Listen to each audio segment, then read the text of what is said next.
Okay, we are officially live right now. We're not officially starting the show just yet. Like before, this is our pregame. I apologize to the audience. I'm a little bit late. That's my fault. I dozed off. We're supposed to start a little bit before 7. It is now 7:25. So again, to anybody watching, this will be available for like today, the next couple of days, only to people that are watching for the next couple of days, and then after that, I'll edit the beginning part out. That way, so kind of encourage people to check out the live feed. I want to make sure everything's good, and then we can go ahead and officially start. I'm just checking on my shit, my computer, my notifications. Okay, okay.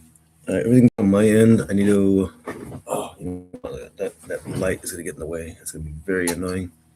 Hold on a second. I gotta move my computer really quick. I gotta move the computer because that fucking light behind me is gonna be really fucking annoying.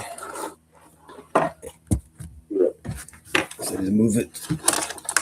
Again, I apologize to the audience. Like I said, we were supposed to already be set up, but the weather out here is very cold. Tends to make people lazy. I decided to lay down for a little bit. I took a nap, and I woke up on time, and then I fell right back asleep. There we go. Okay. So yeah, you're gonna get to look at my closet. That'll be fun. So yeah. Yeah. Good enough. People are gonna talk shit about my dirty room. I didn't go fuck yourselves. Okay, very good on my end, Joey. If you are done, we can go ahead and just dive right into this. We are still recording the audio, so I can edit anything out if you want to, but we are officially live though. All right, we're just going to start. Yep. All right. All right. All right. Good morning, good afternoon, good evening, depending on when you're listening. This is Don't Be So Sensitive with Joey Max Power. I'm Max Power here, my co-host. Joey, what's up, motherfuckers? You guys can go and dive right into this. Real quickly, if you've not already heard the beginning of this, the only part of this will be up for the next couple of days, like the pregame. Like I said, I apologize to the audience. We're supposed to start a little bit before 7 o'clock. I dozed off, but we're gonna go ahead and dive right into this as usual. Before we go ahead and start, though, really quickly, just a quick plug to our sister podcast, Don't Fear the Queer, my good friend Liz. We talk about the gay community and gay rights, things along those terms. Also, our spin-off podcast, Banana Stickers, in which you, the audience member, gets a chance to get on the mic, interview you, vent your frustrations, basically like free therapy. And also check out our website, don'tbesensitive.com. You can check out all of our episodes on there, as well as some of our merchandise, which I have not put anything up here yet as far as the merchandise goes, but a friend of mine, Jeanette Jeanette Padilla, excuse me, she has a link to her website that sells some of her merchandise. Again, that's another way you can utilize our website by putting your links to your sites up there that we can sell your stuff through us. Last but not least, this episode is not brought to you by Natural Light Beer yet, but it could be Natural Light. As always put, the safer choice. Anyways, like I said, it's pretty quick rundown, so we're going to get everything out of the way. Joey, how the fuck are you doing today? My bad. You good? I'm good. It's just cold as fuck. But I mean, for the most part, I mean, everything right. Things have been better, but same shit, different day. Really quick, a disclaimer right now. I apologize to the audience. You're wondering what the fuck you're seeing is. This is my bedroom, and then I understand it's a little disheveled. So you can judge me all the fuck you want, but I don't normally record from here. I usually record in my workshop. But like I said, I dozed off, and I was like, man, I don't feel like moving everything right now. It's gonna take too long to set up. So yeah, so you're gonna get to look at this really weird background of my room. So you know what, you're welcome. But in any case, I want to say this really quickly though before we really get into it. For those that have kept up with the show, last week, Joe and I we recorded an episode, and the full episode is up now. Unfortunately, the second half is only half you see me talk. You see me talking. The first half we recorded got shut down because I made a comment. I said a quote from the movie A Time to Kill with Samuel L. Jackson. If you know the movie, you probably know which quote I'm referring to, which is why it got shut down. Here's the funny thing about it, though, is that I confirmed it when I went back and listened to the episode. I listened to the audio. Well, I was listening to the audio to make the edit for the video, and Yeah. the moment that I said the line, like immediately, like the video stopped. And it's funny because you hear me, I'm talking to you, and no, I think it was you. I think it was you talking to me. I think, and like I said that, and then you started saying, and you started talking. You see on the audio, it says, "Wait, hold on a second, something happened." Uh, Hold on, something happened. We're not recording anymore. And you're like, "What? What happened?" It's like I don't know. Like it just stopped. Like no warning at all. And you're like, maybe something we said. And you're like, maybe it was the line. And then you kind of said it too. And I was like, shit, I think so. So yeah, so when I went back and listened to the audio, I was okay, that confirms it. Yep, that's yeah, we can't say that. Okay, now I know.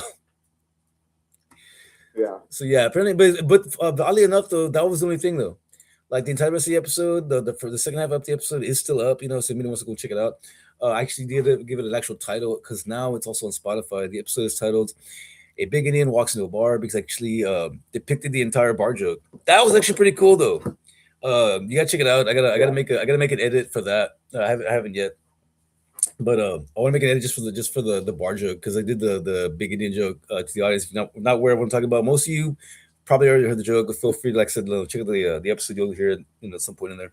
But what's it called? Uh, so Joey, let me ask you this real quick. How's work been going? I know you've been doing that temp service. Oh yeah. It's good. It's good. It's just um, just having to pick up things, start real early, and shit like that. But I mean, no, everything's been going good, and I mean, I like it. Work when you want to. What's going? What was the last gig that you had recently? Hmm? What was the last gig that you had? Well, it's pretty much it is like you go to like Circle K, and like in the morning you go and you make the breakfast shit. Yep. You make the breakfast stuff, and then whatever for lunch you make the lunch shit. And then they have one at noon. It's called the snack shift, and you just go and like make cookies and shit like that. Yeah. And that's it. Oh, and then there's another one where you go and you stock up the freezer, the cooler. You're just in the cooler for like fucking 2.5 hours. And yeah, it's fucking it's pretty cool. I mean, you don't mess with the people there at the store. Like you go, you check in, you tell them who you're working with, that you're working there for the app and whatever you need. And then you sign the paper and you do everything on your phone. That's fucking cool. You just go through your phone and it's like a checklist, and you just one by one you just do it, and all you really do is take pictures. This is Everything when you get there, and then you take pictures of everything when you finish. That's it. You upload it, and then it takes what is it? Like 2 hours. They approve it and everything, and once it gets approved, money goes to your little thing to the app. And No, then dude. whenever you're ready, you can cash out. And once you cash out, it only takes like 30 minutes. You pay like $2. This is funny. My cat, Lucky, usually sits on the right side of my computer. But I had to move everything to get the glare light behind me. And I feel Yeah. bad. My cat's looking at me like he wants to jump on the desk, and I'm like, "Oh man, I'm sorry, buddy. Like, man, like, have I sit up here?" And I'm like, "You know what?" I was like, "You know what? Fuck it." Not there no more. Yeah. So you know what? Hold on a second. So I just move some shit over. So now he's on the left side, and that's why if anybody's watching this, you see me, and I'm pitting my cat space right here. He can fit, so it's all good. So yeah. So anybody's wondering what the fuck I'm doing. Um, Now I was gonna ask you, when you set up for that, does it go to your checking account, or does it go to like how do you have it like set up to like your PayPal? How's that work? Well, yeah, you need like I tried using my Cash App, and it didn't let me use my Cash App, No, okay. so I had to use an actual bank account and shit. Yeah, that's what I But I figured. mean, Uh, it's super easy. Like you don't even need an ID or anything. You just download the app, fill out the information, and that's it. really quickly for anybody interested in maybe like anybody's not working or you just want to do to a side hustle. What is the app called again? It's called Yeah, it's just smart. SHIFTS Mart, like all one word. Yeah. Like one more time, it's SHIFTS Mart Let me MART. see. Let me double Uh, check it real quick. that's pretty cool. No, I'm only repeating it because like I mean personally, I don't need a silence right now. I'm working enough as it is, but you never Shit, know. smart. Yeah. You never know. And then yeah, anybody listening, hey, by the way, that's a really that's a cool little. SHIFTSMART. That's a handy little app. I didn't know about, and like until you told me about that, I didn't know about that. I knew about the temp service you did back in the day, but Yeah. that was new to me. I didn't know that they had something like that. That's pretty cool. What's up, buddy? Yeah. No, I mean, I like it because I tried going back to the temp things like I used to, the day labor shit. Yeah. But now, like, you need your phone and shit. Like, if I you dude, fucking you show up, you check in on your phone and shit like that. And my phone hasn't been on. I've been using Wi-Fi, so this app kind of works because when I get there, I ask them, hey, Wi-Fi password, or sometimes they have a Wi-Fi that we can use. So that's how I've been doing it. And then plus, like I said, no ID, no nothing. I didn't have to go into an office. All I did was download the app, fill out the shit, and that was it. you want okay, like okay. This is an odd segue, but I'm gonna bring it up only because it's the first thing that comes to my mind. Because okay, in the last episode, we talked a lot about like like unity and like like joining the people together. United we stand. Divided we fall kind of thing. And Mm-hmm. I'm I want to touch base only on that because we talked about the whole like the JFK assassination, and now JFK was the last person that actually was like actually for the people. He actually like wanted to bring the people together, which he actually almost did. I mean, to me again, that's why I believe that's why they killed him. Anybody that's ever like tried to unite us as a people, that's what they target. And Yeah. it's funny because like 6 years later, because of like smart tech, like they always promote social media and smart tech, as a way of like connecting us and bring us together. But I really don't think that that's the case. I really think that it's just like smoke and mirrors. I really think that like smart tech is being Mm-hmm. utilized by our leaders to basically just spy on us. You know, like Yep. get all our information. Figure out our habits, our do's and our don'ts, what our daily lives are, in order to figure out how to market us. You know what I'm saying? Figure out what we buy, what we Mm-hmm. sell. Because that's what it all comes down to. Like ultimately, every single decision on this planet is all based on money. Money is behind every single Mm-hmm. choice that's ever made in this country. All the people that country and this planet. And I say planet because every country has their group of assholes that fucking move the pieces around and make everything happen. And ultimately, what decides what they do depends on who's going to profit the most and how they're going to profit. It's all money based. That's why Mm-hmm. it's crazy right now. The shit like, wait, what do you know about the shit that's going on in Greenland right now? Where? Oh, supposedly, Trump is trying to take Greenland. Yeah. Yeah, and yeah, something about. First, I heard something about buying it, and then if they don't sell it, that they're just gonna take it. It has to do with the military strategic fucking spot or some shit. Like, That if another country were to take over it, then we kind of be screwed a little bit. yeah, I remember he said about saying that he thought he was worried that like China or Russia would try to join Greenland, try to like basically bring them onto their side, basically. That's what he was concerned about. And I'm not Yeah. saying that that's not a genuine concern, but I know for a fact that that's not the real reason that they want to fucking take over Greenland. I mean, frankly, in my opinion, like this whole thing with Trump, it's getting fucking ridiculous, dude. I was trying to find the one post I saw earlier. He was mispronouncing all these different countries in a press conference, and the entire time I'm thinking to myself like how is this person even in office? You know what I'm saying? I mean, the entire planet is watching him, stumble over his words, laughing at us being the key word here. Thinking to themselves, man, this is the guy that's in charge of all of their military forces. And this guy doesn't even understand. He can't even pronounce the countries that he's dictating to, that he's trying to communicate to, trying to say, hey guys, I'm the guy for the job. I'm doing my shit right. I can't pronounce your country's name because I'm an idiot. So please just overlook all of that and everything else stupid that I've said in the past, and understand this, I'm doing a great job. You know why? Because the public says so. Again, unfortunately, the public that says so, sorry folks, are idiots too. If you follow Donald Trump, if you support Donald Trump because you're a Republican, then guess what? My apologies to you. Hey, I get it. You're loyal. I understand that. No big deal. I get it. I get it. I'm not saying it's right, but I get it. Now, if you follow Donald Trump because you genuinely believe Donald Trump is a good person and actually believes he's a good president and actually believes in everything he's doing, then guess what, folks? You might want to stop listening to this because we're going to talk some shit. Because that guy is the biggest fucking moron ever. And it blows my mind that he's literally in charge of one of the strongest military forces on the planet. That just scared the shit out of everybody. I was afraid when Biden was running the show because he didn't know where the fuck he was half the time. Okay, I still don't think he does. I still think he should have figured things out. But here's the thing: Trump is only about a couple of years younger than Biden, so he's like I think he's like 78 right now. 78, man. Yeah, he's not too much younger than whatever. Like, okay, Joey, and I know we joked about this before, and I know we mentioned your grandfather, and all jokes aside, minus your grandfather, would you trust any 78-year-old man? Would you trust anybody pushing 80? Let me put it that way. Would you trust anybody, male or female, pushing 80 to run an entire nation ever?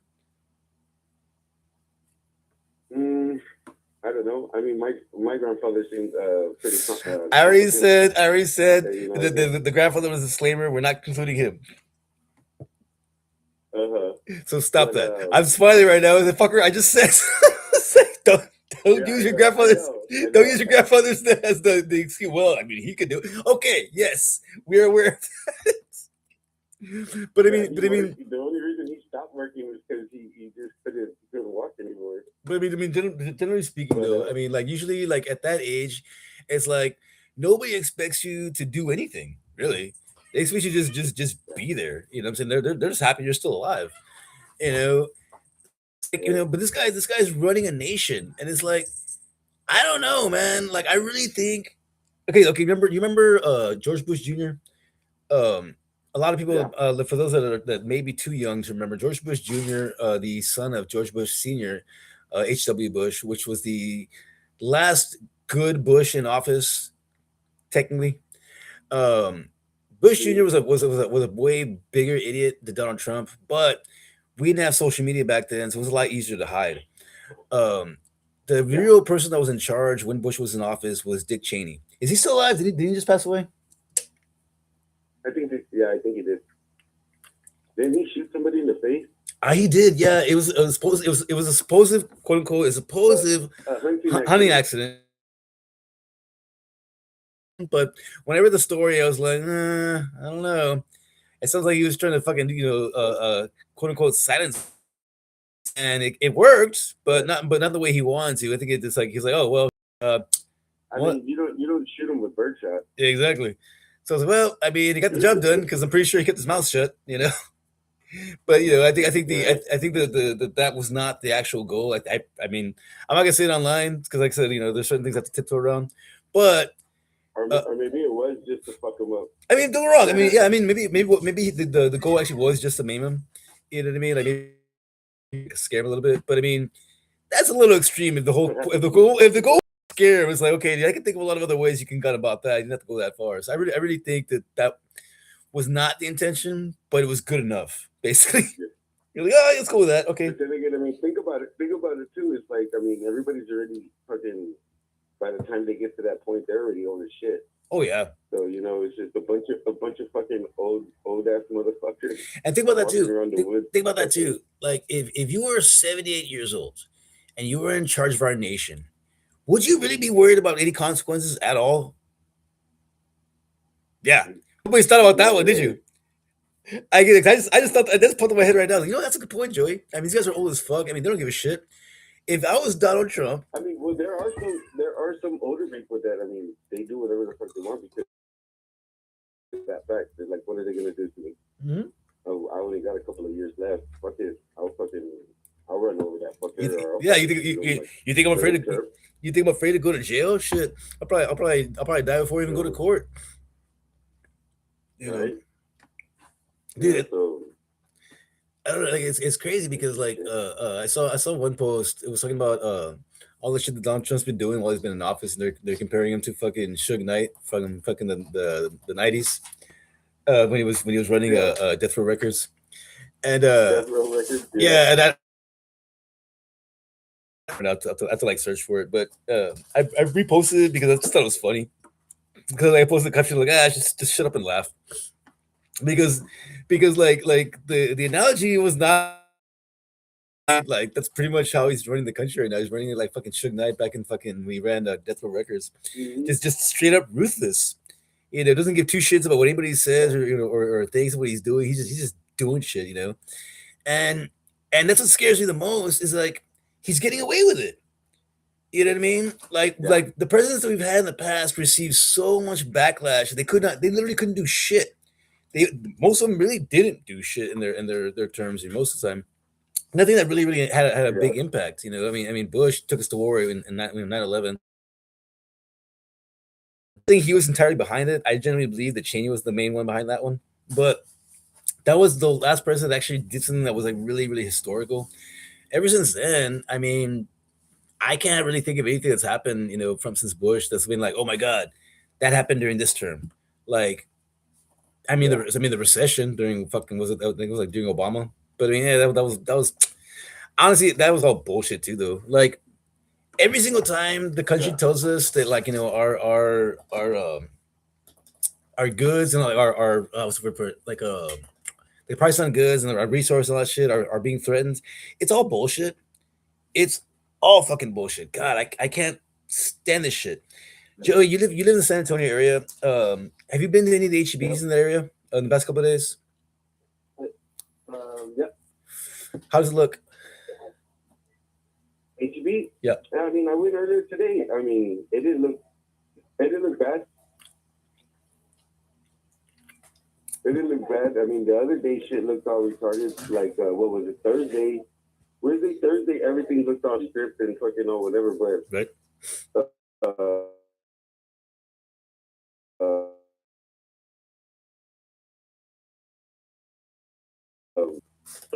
so yeah, they And see, like that's what's bugging me. Is it I first of all, I didn't know. Like, I go to HEB mostly just for beer. I do buy groceries, right? But I haven't this whole past week. I haven't bought anything from HEB besides beer.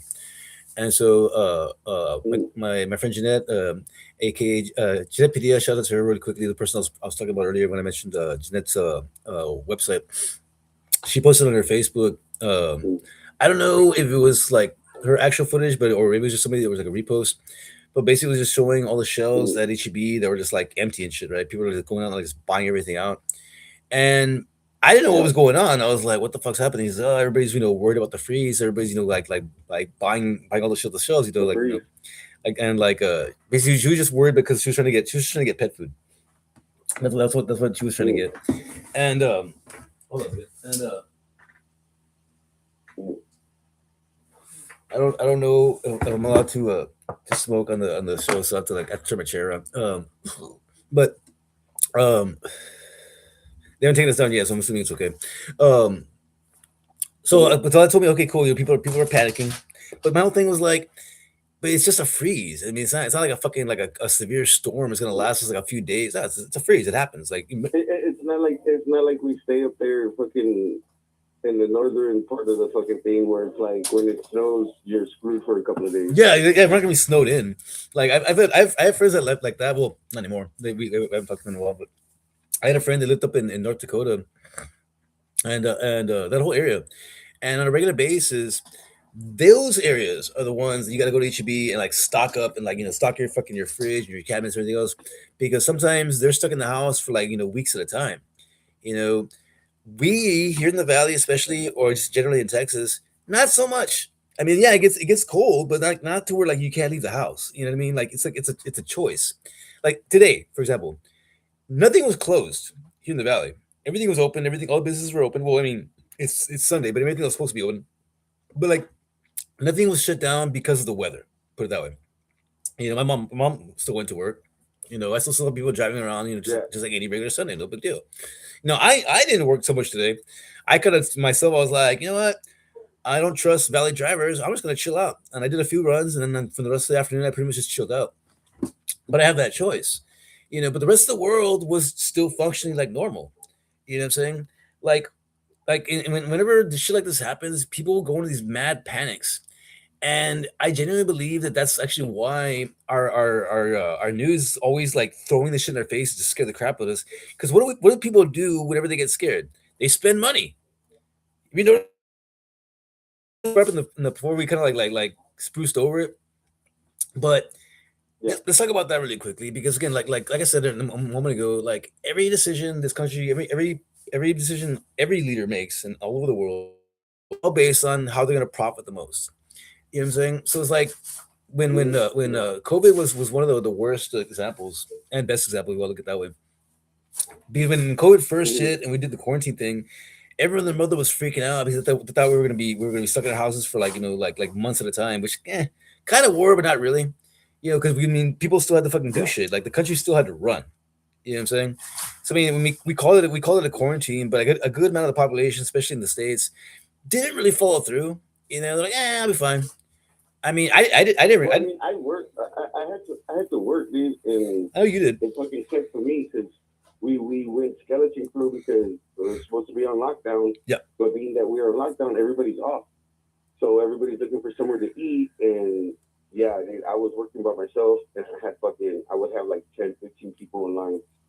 And then at that time, we were doing a special where if you buy 3 subs, you get one free. So everybody in line is buying 4 subs, Of course. and I had 15 people in line. Shit. So it was fucking. I made more money during my shift than they did during the like the day shift and shit like that. Yeah. Like when they had 2 people actually working, and they did. Makes sense. Yeah, because Yeah, yeah. because like Subway was one of because not every restaurant was open. A lot of restaurants like completely shut down. Only a handful of them actually opened up. Most restaurants that were full service, like if you actually go to a table and sit down, and a server comes and brings you a menu, drinks, and everything else. Yeah. Most of those places were closed down. Pretty much, it was only places like pizza places and places like that, like Subway, like sandwich places that you would go in, you order your food, and you leave. You know what I'm saying? Like any place they were closed basically, and it's just kind of it's like it kind of sucks because like that to me kind of showed our leaders how easily we can be manipulated because it worked. I'm not saying that COVID didn't have an impact because in the beginning we none of us really took it seriously, but then people started dying, and it was like, oh shit, this is real. It got a little scary. Mm, Nobody that I kind of personally, like us. Remember, we were talking shit. yeah, we did. We were talking shit until somebody passed away Mhm. that we knew. Like I Wasn't it your cousin or something? well, a friend of mine, her best friend, shout out to my friend Mary Hernandez. Her best friend passed away. I think it was at the first year that it happened. A coworker of mine that I worked with at Papa John's, he got it. He passed away. But now, the only people that I know that I know that did actually die from this. Most of them, not to talk shit, were like not in the healthiest of conditions. That was one thing that Yeah. came up a lot too. Is mostly like the people that were really concerned about, or the people that were really concerned over, were like people that were overweight, elderly, and just generally not healthy. which Mhm. which makes sense for any illness really, but mainly because the illness focus on your lungs, your breathing. Respiratory. Yeah, there you go, respiratory. So I get that. But most of us took it as like, oh, it's just another fucking flu season. You know what I mean? Like, so it's just another, like it'll blow over, no big deal. I mean, when I got it, I just got a cold. Yeah. And see, I never got COVID. So I to this day I still have yet to get it. My whole family did. So I thought it was really odd. I think my mom got it I think mom got it twice, but I never did. I never got well, COVID. one thing that I heard later, way after. I think it was like last year maybe. that apparently nicotine is something counteracts the fucking what they call it. I was like, I wonder if maybe we didn't get sick because we smoked so much. Obviously, I mean, that would be funny if it's true because I mean, like at the time, I was still smoking cigarettes, not heavily like I was before, but I was still smoking cigarettes. So I mean, that would be funny if that has something to do with why I never got it. Right. Because actually, up until shit, up until last year, actually, I want to say that the latter half of 2025, I didn't smoke any cigarettes. I want to say probably past like maybe. Oh, you know what? No, the last time I smoked cigarettes was actually when I hung with you. Matter of fact, when my sister got married. That was the last time. I remember now. Yeah. I remember that only because we smoked like a pack of cigarettes. dude. Oh my god, big mistake. It was terrible. We couldn't record that day because of that. That was one thing. I was like, okay, we can't record because my voice sounds like shit. And but before that though, I didn't really smoke cigarettes. So I'm actually happy to say that I have not smoked these cigarettes in 2026. And I think I can pretty much just keep it that way. I don't think I actually have to smoke another cigarette ever again. Which is weird. It's weird how that works when it comes to like addiction. Like I was a cigarette smoker for over 20 years, and I was before I moved back from San Antonio. I was like, just really wanted to quit. A friend of mine got me turned on to the to fucking vapes, the refillable ones. Well, I finally quit smoking cigarettes, but I would still smoke a cigarette every once in a while. And now, if I smoke a cigarette, like if it's like the cigarettes that I had with you, oddly enough, they were kind of mild, so I mean they were smooth enough, it wasn't that bad. But for the most part, I smoke a cigarette now. It's like my throat dries up. It tastes horrible. I can't do it. Like I genuinely just like can't smoke cigarettes anymore. So it's kind of I mean it's a good thing, but it's crazy how like I did that for like 20 years, and I was like, and now I smoke a cigarette. I was like, how did I do this for so fucking long and spend so much money on it? Yeah. Jesus Christ, dude! I mean, tens of thousands of dollars thrown away just on fucking smoking cigarettes. It's horrible, horrible. That's how I see it now. I mean, 'cause I look at money a lot differently. It's like the money, how much money I spend on fucking just on smoking cigarettes is fucking terrible. Terrible habit, by the way. If you're a smoker, seriously, look for alternatives. A nicotine gum, get yourself a fucking vape. Get therapy. Quit that shit, man. It's not even for health reasons. It's just a waste of money. It's a big fucking waste of money. I know you're smoking right now, but but still, and it's true. I mean, it is a waste of money. I mean, Marlboros are like $10, but the cigarettes that I smoke are only like $5. So I still pay the same I've been paying the last fucking, what is it, 15 years? Yeah. Shit, I remember when a pack of Camels was only $3 a pack, with tax. There was a gas station that I used to go to. A buddy of mine turned me on there. He said the packs are $2.92 with tax at $3 even. I'm like, $4? Yep. That's when I started smoking Camels. Damn. And it was like that for a while, and then the tax went up, and then the count's like 307, and then it was like that for a while. Now it's crazy. Is it like okay? Let's talk about that for a second, because I've been bringing this up like off and on, but I haven't really really talked about it. Let's talk about supply and demand and how our government is constantly screwing us over through price gouging and fucking taxes. Yeah, people in the background. Yeah. You good? Everybody's just got it. Oh, good. Yeah, no, I'm good. Yeah, no. Like okay, Everybody just got here, so we're talking about what we could they when it first started happening, they had stated how like the raise and the taxes on cigarettes was for the good of the people, try to turn people off from smoking cigarettes. Right, so they're raising tax on it, and then they put all these they implemented all of these anti-smoking programs. What was that? There was that one truth.com, I think that's what it was. They would post up all these like different like commercial statistics, about how like smoking kills you and does all this tobacco kills. Yeah. Like it'd be a crowd of what is it, like a big old crowd of people, and they would just fall on the floor. Yeah, it's like this many people died and this and this and this. Yeah, I remember that. Yeah, and now most people by now know that those ads were actually funded by the tobacco companies, and that was basically it was done one as a tax write off, basically to like basically say, look, let's see, we're not promoting our product, we're not encouraging people to smoke cigarettes, we're actually telling them to not smoke cigarettes. But that was really just to cover their ass, from the government, basically. But what the government did though is okay, crap out of cigarettes, and they said go for it. Because here's the funny thing about cigarettes: they're addictive, and people are still going to buy them regardless of the price you put on them. So our government said, "Huh, that's a good point. Thank you for reminding us." So what do? $10 a fucking pack. Like, here's the crazy thing about that, though. I mean, but that's just here and there, dude. I think in like New York, they pay like almost 15. Mm-hmm. Now, that's what I was gonna say.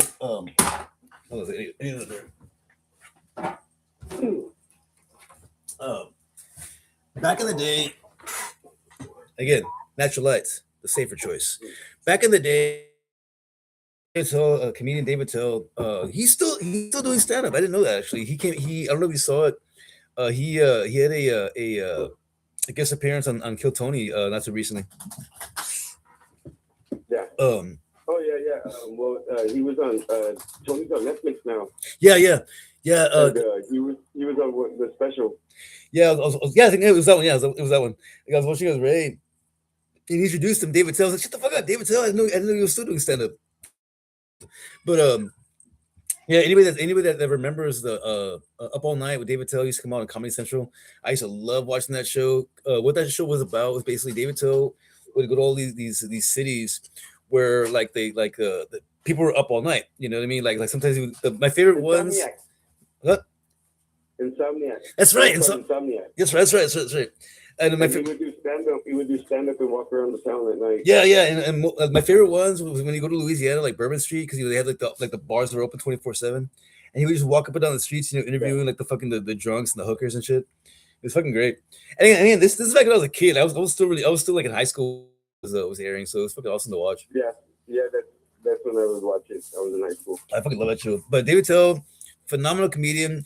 Very dark sense of humor, by the way. So don't listen to him around your kids, But if you like that sort of thing, you'll fucking love his comedy. If you're not already familiar. But what's it called? In one of his sets, and now one of his sets, his older sets in between that time. This is like high school. Fast forward to, I want to say, about 10, 15 years ago. I remember 10 years ago, I was living in San Antonio, and that's when I started listening to a lot of comedians on my Pandora on my way to work. And David Tell was one of the ones that I followed, right? And one of his sets, he talks about smoking cigarettes, and he goes, smoking. He goes, man. He goes, $8 a pack. Can you believe that? $8 a pack. For $2 more, I could be smoking crack. And I always love that joke because before I was really familiar with David Tell's comedy, I was working at this place called Sahadi, and I remember we like a lot of us that would hang out there were smokers, right? I mean, this whole little crew that would hang out at the bar after work, and we'd sit at the bar, drink a couple of beers, and smoke cigarettes because we could actually still.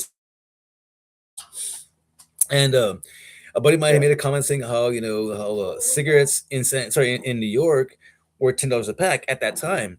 At the time for us, it was still for us it was still like $3-4, and I was like, oh, damn, that's fucking crazy. So again, a few years later, David Tell us talking about him, being like $8 a pack, like at a different area. Now average price of cigarettes anywhere you go is about $10 a pack. I mean, for a commercial brand, like Marlboros, Camels, the like. Yeah. But that's what you're looking at. But average about $10 a pack. Now, I'm trying to figure out. Let's try to unsolve this mystery, Joey. How is it the price of goods keep on going up, but for some reason the cost of living continues to not improve? Like, I'm sorry, I didn't word that properly, but like what I'm trying to say is that like they keep on saying that inflation is causing the price of goods to go up, right? But minimum wage is still $7.50. Now, don't get me wrong, most places you go to nowadays don't pay you minimum wage. I can't remember the last gig I had that paid me minimum wage, to be honest. Most of the jobs I've had since I moved to San Antonio have been like working at kitchens and shit. So I've been making, I've averaged been making about $10 an hour plus. But minimum wage is still $7.50, and I don't know where, but I'm sure there's still some places that charge minimum wage. But Yeah, no. There was one that I was only making $9 an hour. Shit. Yeah, I was like, what the fuck? And they were like, yeah, we only pay $9 an hour. And I was like, well, I need a job. This And I is think I like only worked there like maybe a month. okay. That's actually my point is like inflation is it's all bullshit. It's all bullshit. Okay, because if you think about it, like if you go to okay, this is my favorite example is always alcohol because like the price of goods used to be based on supply and demand. Okay, we have a Mm-hmm. significant amount of a product to sell. If we have an abundance of it, maybe like a perishable good, if we have too much of it, after a while we got to bring the price down so we can get rid of it because we don't want it to go bad. Okay, but if it's a product Mm-hmm. that's just like a tool or like a luxury, the store decides what they sell it at. Okay, um, I know we brought up in the previous up again just because I'm gonna bring up a few other examples. Um, the a PlayStation 5. That's where I right around 5, right? I think so. Yeah. I I Yeah. I, I have PlayStation 5 right now. I think it's like $500, right? Is it? Am I right? Not even, bro. Like at the end, you end up paying almost $1,000. Mm-mm. Holy shit! Really? I mean, that's how much I paid for when I bought my last Xbox. I paid about $1,000. What the fuck? Are you serious? I mean, I bought like maybe two games, an extra controller, and the system. I think the system itself was about seven, close to eight, and then each game, one game was like $60. The controller, I think it was like almost 50, $60. No, here's the thing. And I was like, That is insane. Like, now, do you now this goes to the audience. Think about that for a second. Okay, most of our demographic, you're watching this right now, most of you are in our age demographic, 35 to 45. You all remember, if you're gamers, when we played video games back when we were kids, the average price brand new game was about $30. When we were kids. I mean, like mm, this is back at the very beginning, teenage, early adolescence and teen years, you know, and Sega then Genesis, Nintendo. yeah, and then later on, the N64 and then the PlayStation came out, and then the average price for a game was about $50, and the console Yeah. would be about $200. When the PlayStation 3 Mm-hmm. came out, $100. I remember I bought one. I bought one like almost immediately. No, sorry, the two. The two was one I bought almost immediately. That one was $200, and then the three was $300. The 360 for This, Xbox, and then Xbox 360, was that and then was that about Xbox $300 also? One. Was that about Huh? was that because I went Sony. I had PlayStation 2. I did have a Yeah. PlayStation 3 for a little while, but not very long because this is back when I was living in San Antonio. I lost all my shit, so I didn't have it very long. I didn't, but mine was at a pawn shop. It wasn't brand new. So I stopped at the PlayStation 3, Yeah. but it wasn't new anymore. But when it came out, that one I believe was at $400. I believe it was when it first came out. You had the Yeah. Xbox. What did yours cost? Well, I was PlayStation all the way up to PlayStation 2, Okay. and then once the Xbox Switch came out, that's when I switched to Xbox. Oh, I And remember that. I think my Switch costed me But it wasn't called a Switch though. It's called something else. What was it? like the Connect. Connect. There you go, that's right. It wasn't like Xbox Xbox Connect. KIN. It was like KIN or something Yeah, like that. KI. Yeah, yeah. ECT or yeah, something like yeah, I remember. Yeah, Uh, yeah, because Ray had one too. Ray had one too. I remember KN. Ray had one too. That shit was fucking Yeah, cool. it was fun Yeah, it was just cool. You could if actually you be had the right like game. you can be all interactive with and shit. This is back when people were all into like because that's right. I remember they're trying to compete with fucking the Well, the Wii had yeah come out. The Wii, yeah, they were trying to compete with the Wii. I remember now. They're trying to compete with the Wii. They still make those? Is that Yeah, still a thing? I mean they're still out there. Or is it like the Switch? 'Cause you can hook that up to your TV now too. I don't know. I haven't kept up. I haven't kept up. I apologize. I'm sorry. I don't know. I don't know if you know more than I do. I haven't kept up with any of like the consoles nowadays. But I think the Switch right now was like the evolution of the fucking the Wii. Because I think with a Switch you can do that Yeah. too. No, you can hook it up to your console and you can play it on your TV and shit. Then you can also play it on the go. Yeah. It was a sensor that you can hook up to your Xbox 360. Yeah, And I know that I think right yeah, now but I think I bought the whole thing. okay. You could have bought the sensor, just the camera with the sensor thingy, Yeah, I remember that. or you could buy the whole console with the sensor and everything. And of course, I bought Roughly, what do you remember what that cost you? like about $800, 800. Goddamn. almost 700-800. No, again, no.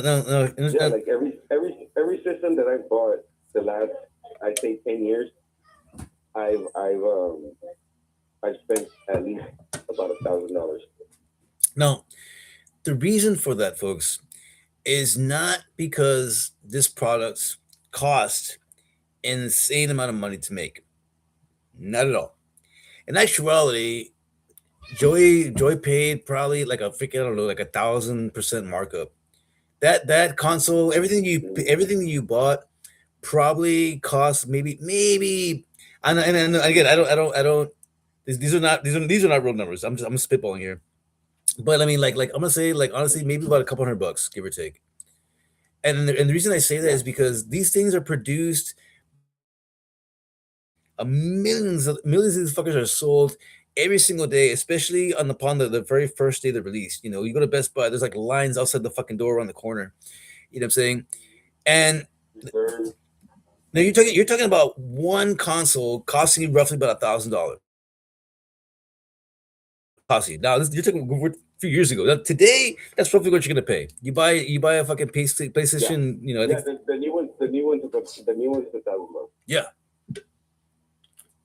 Like I can't remember how much the Switch is. I can't remember. It's crazy because I remember my daughter last year. I asked her what she wanted for her birthday, and she told me she actually wanted a Switch. And I said, okay, well, you know, it's kind of expensive, you know. Well, I'll look into it. Needless to say, I haven't gotten it for her, and it is in the plans. But I looked it up. And I figured, oh, that's what I mean, like, but it's not $200. It's a lot more than that. And I was like, wow, like these things have gotten like a lot more expensive than they used to be. And the reason for that though is because of the demand. They have a whole bunch of these things sitting in a warehouse. They have a complete shitload of them. Okay, but the price is based on the demand because people still want these things, so they have not changed the price. Eventually, because people are trying to get rid of it. That's what I mentioned earlier about perishable goods, you know, like groceries, things like that. You know, you'll see that stuff on clearance or on special because you know the expiration date's coming up, they're trying to get rid of it.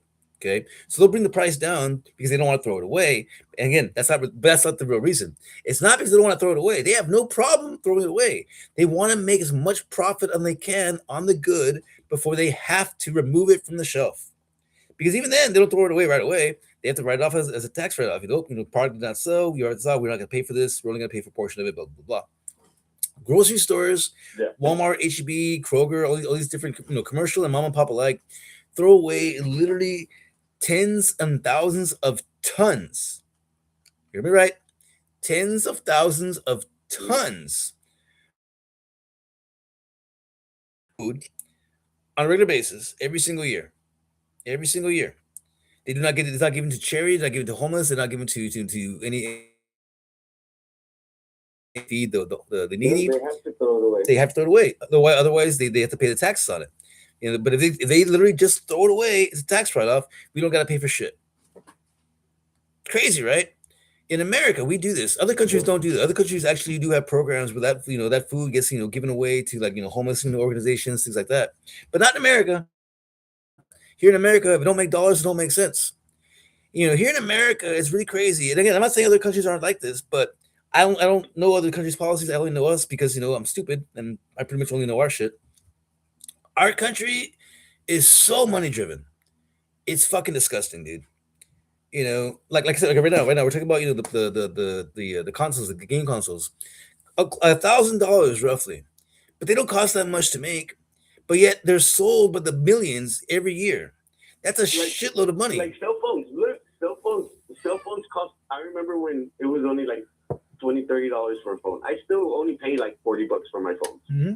But like the newest phone, like I had the Google. It wasn't this new one. I think it was the one before this one. Mm-hmm. When it came out, like I was like, I wanted that fucking phone, and well, the wife worked for Spectrum, so we got free ship, and so I was able to I got the phone. All I had to do was pay for the phone. My phone was fucking $800, if not $1,000. I got the good one, the Plus. Now, how long ago was this? The higher. A year or two ago. Is the Pixel? Is that one still being made, or did they change it? Well, yeah, my mom has the newest one right now. Okay. And she said that her phone was over $1,000. Oh, okay, I was right about to look it up. I was about to look at the Pixel, see what the price is right now. Google Pixel 10 Pro. I'm assuming that's the latest one. Yep, $1,000, $999. Exactly. Wow. Yep. Wow. And at that, like she hasn't gotten the new one. I think she has the 9. So, okay. Because she said she's got the upgrade, and normally the upgrade comes out when the new phone comes. Yeah. Because okay, like okay, that's what I'm saying. Okay, like I remember when the smart tape really started coming out, like started like really blowing up. My Evo, I think my Evo cost me. This is about 20 years ago. Yeah, this is about 20 years ago. Cost about $150. Again, $150. You heard me right. $150. And it was this is still new. This phone was still new. That was the price on it. Now, as time progressed, I think the most I had paid for a phone was about $200. And for a while, it stayed like that for a minute. Like I actually hadn't bought a new phone in a while. But now, iPhone pretty much changed everything though. iPhone started selling their phones like crazy expensive, and it was crazy. It's like you look at the most primitive iPhone, like the very back in the day, 20 years. No, what was it, like 17 now? Because they go by number. Yeah. I think it's 17. Yeah. The first iPhone was about $200, and then it was like $300 and $400 and $500. But each phone was almost exactly the same as the phone the year before it. Produce a brand new phone every year. Getting the same shit. Yep, there was a line around the door. Yeah, and I remember, and now it's funny. Is it like I know a lot of people that are iPhone loyal, they're Apple loyal, because they like. But to me, it's just kind of like it's more of a status symbol. Because in actuality, I think the only reason people buy Apple is because it's expensive. So if you own Apple anything, it just tells people you have money. You have money to spend. That's all it really is. That's why I think it's funny when I see people with Apple with iPhones that don't have money. Like, bitch, I know where you work. You're not fooling anybody, motherfucker. You know what I mean? Like, how did you afford that phone? Who bought that for you? Who bought that for you? Who you putting out to? You know what I mean? Mm-hmm. Like, because remember, I think Ray's iPhone, it's not the most current one. But I think it's a couple years old now. I think he just matter of fact, it's just his is like a couple years old. So I think he has like the 15, because he told me he just finished paying it off. He was paying his payments, and it took him 2 years to pay it off. The phone that I have right now, excuse me, the phone that I have right now, I got a new phone for Christmas, and that phone, I think it's like $600. This phone that I have, I think it's 600, and but it's crazy because like wait, no, was it? Yeah, $600. Yeah, but it's crazy though. Is it like when I bought the phone, they had already tried to like push the new one on me, like, oh, you can pay it off with this much in 2 years. I'm like, why would I want to continue like just paying for a new phone? Like if in 2 years, if this phone is still good, I'm gonna keep on using this fucking phone. Like, why the fuck would I swap it out? Like again, it's just a social status. That's all it is. These phones don't even cost that much. But then also too is some of the phones they're programmed to like start working slower. No, I was about to say that. I was about to say that. Here's the fucked up part about it, though. Here's the fucked up part about it, though. Is it like nowadays, because these phones are so advanced, the ones that cost about $60 and up are actually really good phones. They can actually, like, my phone's actually a badass fucking phone. I don't remember how much it cost. I think it was $600. I gotta I look it only up. paid 40 for mine. I gotta look it up to find out. But that's the thing, though, is that but those phones that you pay like $100 or less, it's 50-50. Those, but unfortunately, they also break down a lot. That's why you see them in pawn shops all the fucking time. Yeah. Like well, this one, the one that I have right now, I've had this same kind of phone for I think the last like 3 years. It's just I get the next year's model. See, like even when I switched whatever and I ordered a phone, they sent me a phone in the mail and it's the same phone. It was just a new one. Yeah. No. I mean, it gives you every year. I mean, it's an affordable phone because it's not cheap. I mean, it works. Yeah. But like, it gets better. Like, I mean, the last 3 years, like, I mean, the first two only had 2 cameras. Now I think 3 cameras now. Yeah, I think this one's 3. I think it's a little bit bigger. You know, so like, I mean, they're getting better. And I mean, I only think it was like $39.95. That's what I'm saying. So, I mean, if you can get a phone like that does all the same things, has all the same features, you know, it's a phone that I have that costs like a few $100s. You know what I'm saying? That just goes and tell you, like, you know, that's the way they market the shit. It's just basically just, you know, like being the first kid in the block with a brand new toy, just something that you can show off. But I mean, when you go out in public, you know, go to a bar or at work, you know, or any public setting for that matter, do you think anybody is looking at your phone thinking, "Man, that guy's doing really good"? Yeah, let that sink in. I mean, come on, think about it. Like, is that a thought that ever goes through your head? People are gonna look at my phone and say, "Yeah, man, he's making it. He's getting it." No, nobody gives a shit about your goddamn phone. That's the fact. It's like nobody even notices anymore. Yeah, no, but here's the thing though. For a while though, but you remember though, for a while that was the case though. For a while that was a big deal. Like it was all about like the newest phone. Remember? You know, like I mean, people would show off their phone all the fucking time. Oh, check out, I got the new fucking Samsung Galaxy. You know. Yeah, the new Samsung Galaxy Note 4 and shit. The Sidekick. Oh, I remember that. I remember the Sidekick. But right now it's like the Flip. I think it was. That phone. I think it's like a $2,000 phone. The Samsung fucking. I think it's what's called. I think it's the Flip. The one that actually like fully opens. You've seen it? You know what I'm talking about? Yeah. That phone. I looked it up because I thought about it.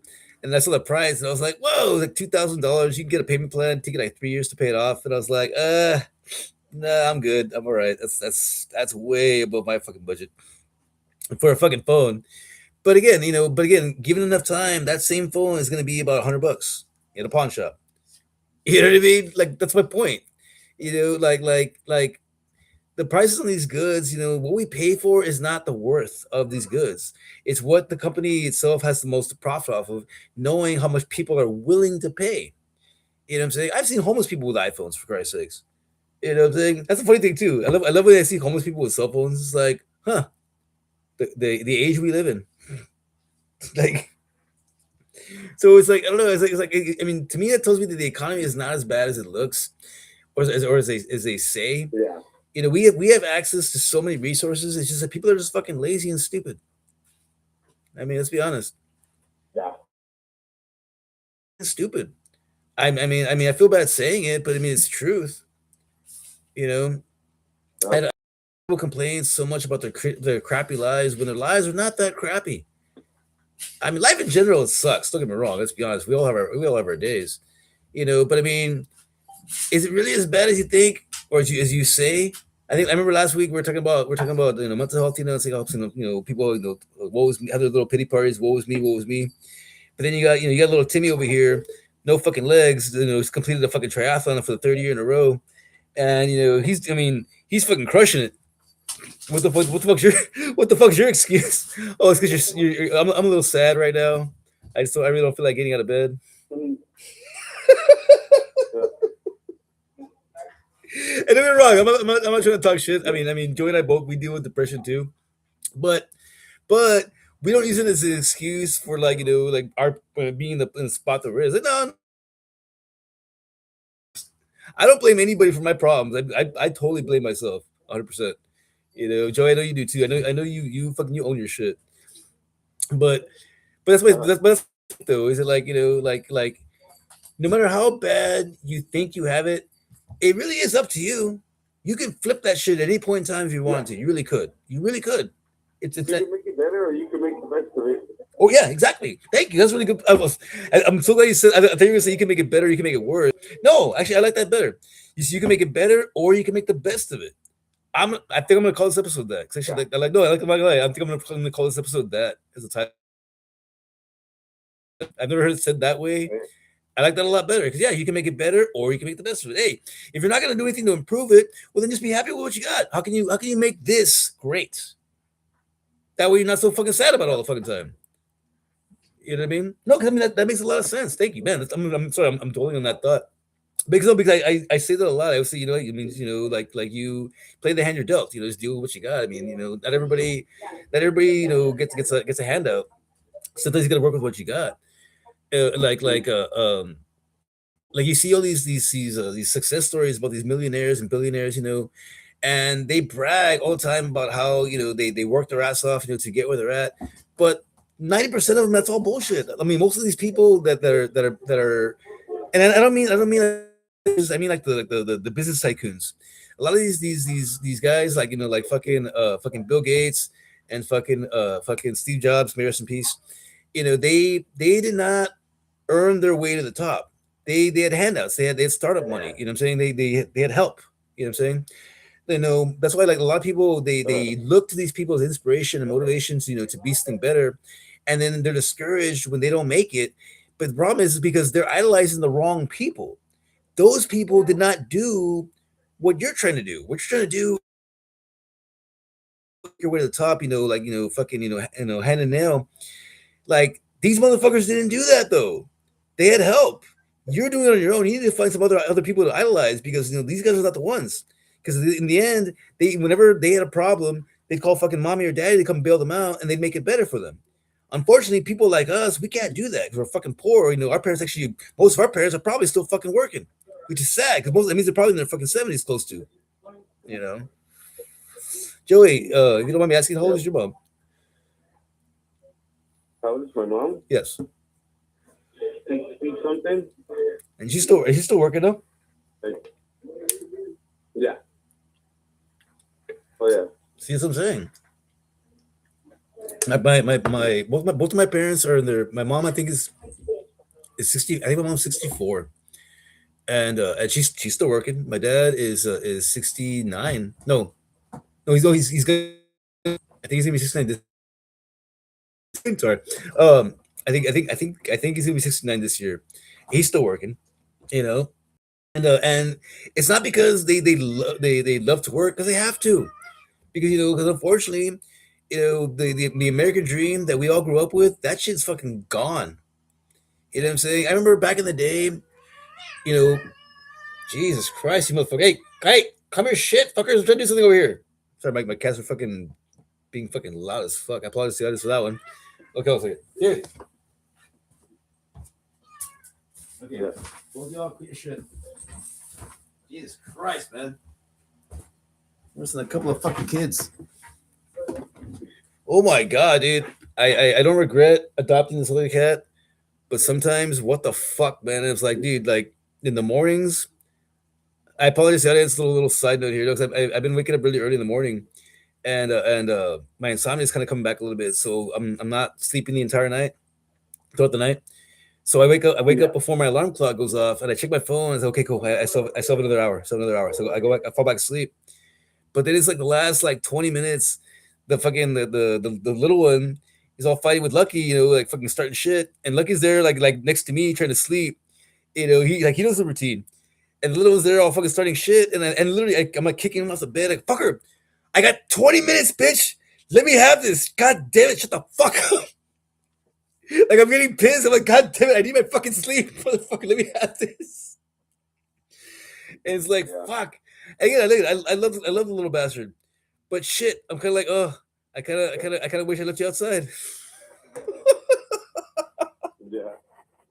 Maybe I should have brought you in Totally after back all. But ironically, that's why his name is Trouble. Because I knew from the beginning, oh, you're fucking trouble. I already know it.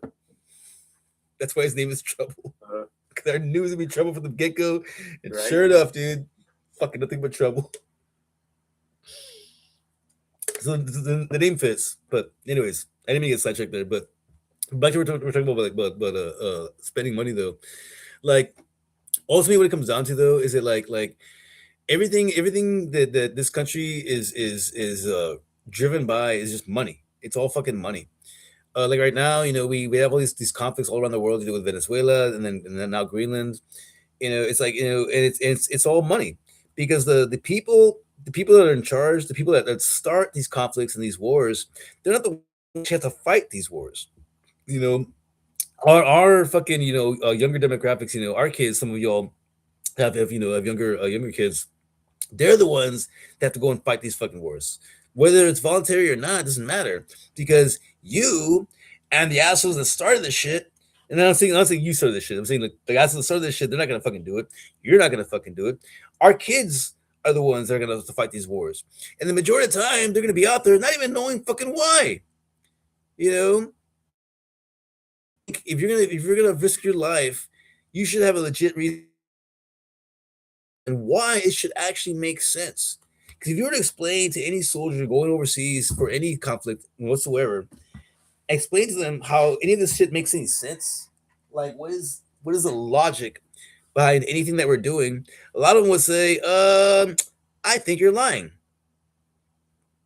I don't think that's true at all. I remember a few weeks ago. I mentioned how supposedly the reason that Trump was starting shit with Venezuela was because they are the number one provider of oil for places like China and was it Russia? I think it was Russia also. I don't remember. You said that right? Yeah. Um, I don't Yeah. remember it was Russia also, but I know China was one of them. And they said they told me they my buddy Fernie, who is a Trump supporter by the way, don't hate him for that, but it is what it is. He sent me a video of this guy. He was having an interview stating that was the reason that he was trying to cut off to those countries because Venezuela was the biggest provider. And now, Mm. in retrospect, okay, that's cool. Snake, right? But I don't actually believe that that's the real reason. I don't. No. Do I know what the actual reason is? No, I don't. I'm just saying that like whenever anybody says that our government is doing this because it's going to help us, I call bullshit because they've never done anything to help us. So why would they start now? I mean, am I right? I mean, give me one example. Yeah. Give me one legit example of anything that our government has actually done that's actually benefited the people more than themselves. Yeah, I'll wait. I'll wait, but let me tell you something. I'm not gonna hold my breath because I'm gonna think we'll be dead before it happens. Because it's not gonna happen. Our government. Even if they do something, if they do something over here, and it's like, oh, they just did it to do it. It's because it's going to affect something over there, and we don't know that, but they do. Nothing our government does. Nothing our government does in the history of politics. I want to say up to JFK has ever been for the people. We mentioned this in the last episode.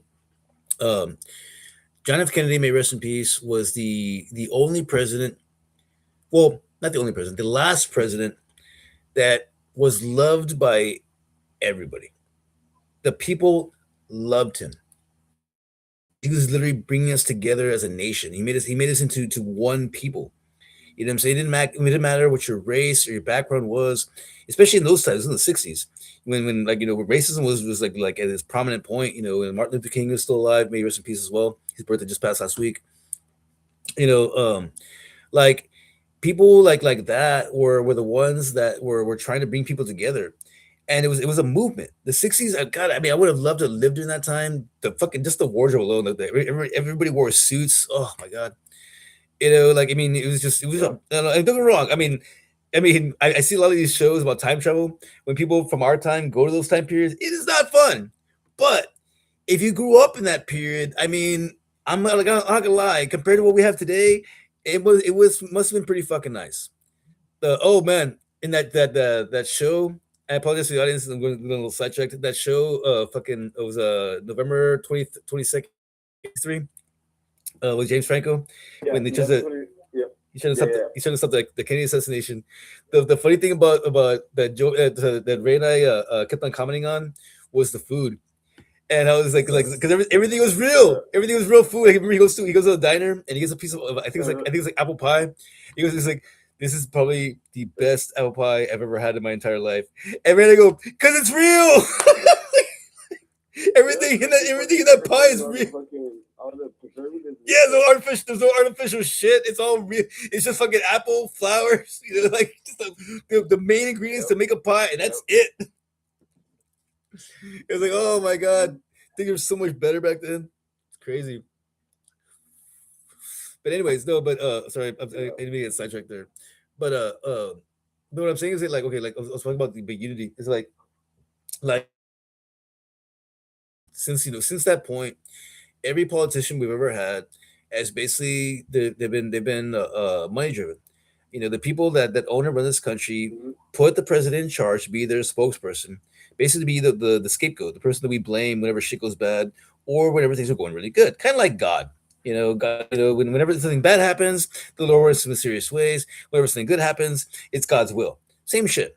You know, and the U.S. is a really great example on how we use theology as a device to control people. Because we have God, our president. We have his disciples, our politicians, Congress, senators alike, and then we have the followers, us, everybody else, basically. And it's funny is like every single time you read in the Bible about all these conflicts that happen in the Bible, because there's a lot of them. Let's be honest. Do you ever hear about any of the senators or any of the fucking those people, the higher ups? You ever hear them, fighting any of these conflicts? No, no. You about a lot of people got a lot of people dying though. A lot of these stories, kind of like our history, same shit. But that's the thing. Like it's funny how like our government literally maps the way it runs our country, just like the fucking Bible. You know, More specifically Christianity. It's the best. Because it's the biggest one. Let's be honest. I mean, you could say Catholicism because they have the Vatican, but I mean, it's a branch of Christianity. I kind of wonder how does that work though. You ever think about that? Like, you have Christian and you have Catholic, right? But like, Yeah. is there's no The thing Christian that's the same. there's no Christian headquarters, but there's a Catholic headquarters, but they're basically the same religion. And the only thing, because the only thing that I can think is that there are more Mexicans relate to Catholicism than they do to just straight Christianity. But it's not exclusive Yeah. to them because you have Irish Catholics, you have Roman Catholics, and then how does that diversive also, like, what's the difference? I'm curious. Right. Alexa, volume 5. I don't know. We'll get an answer for this one, but let's just test the waters a little bit. Alexa, what is the difference between a Roman Catholic and an Irish Catholic?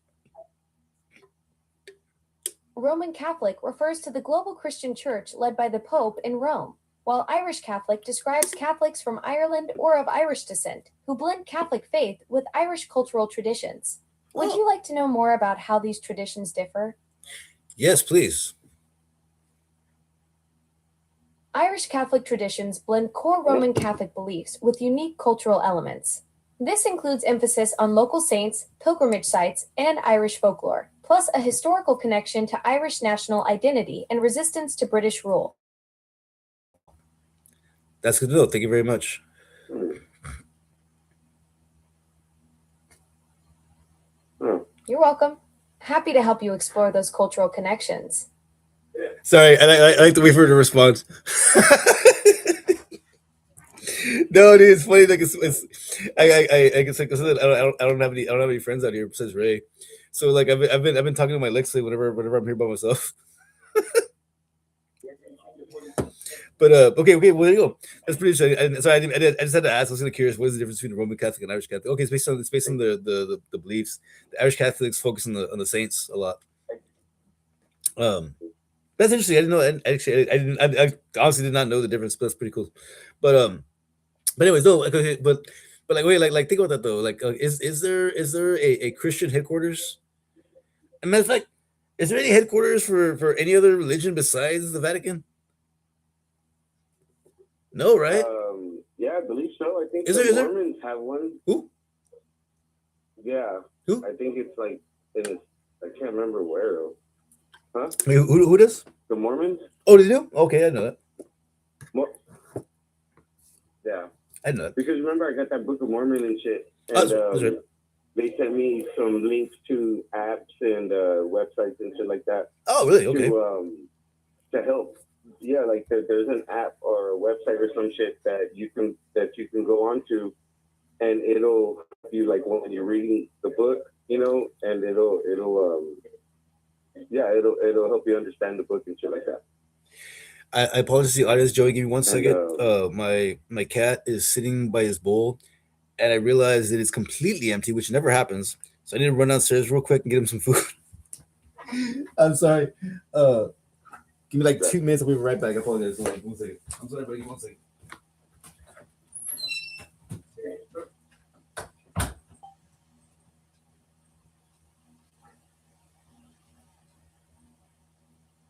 Yeah.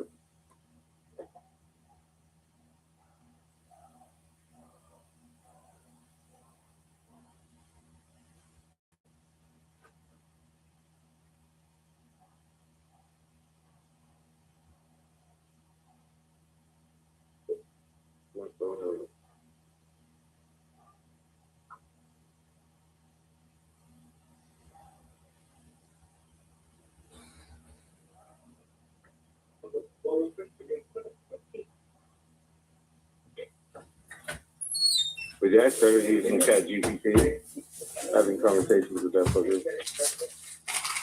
Really interesting.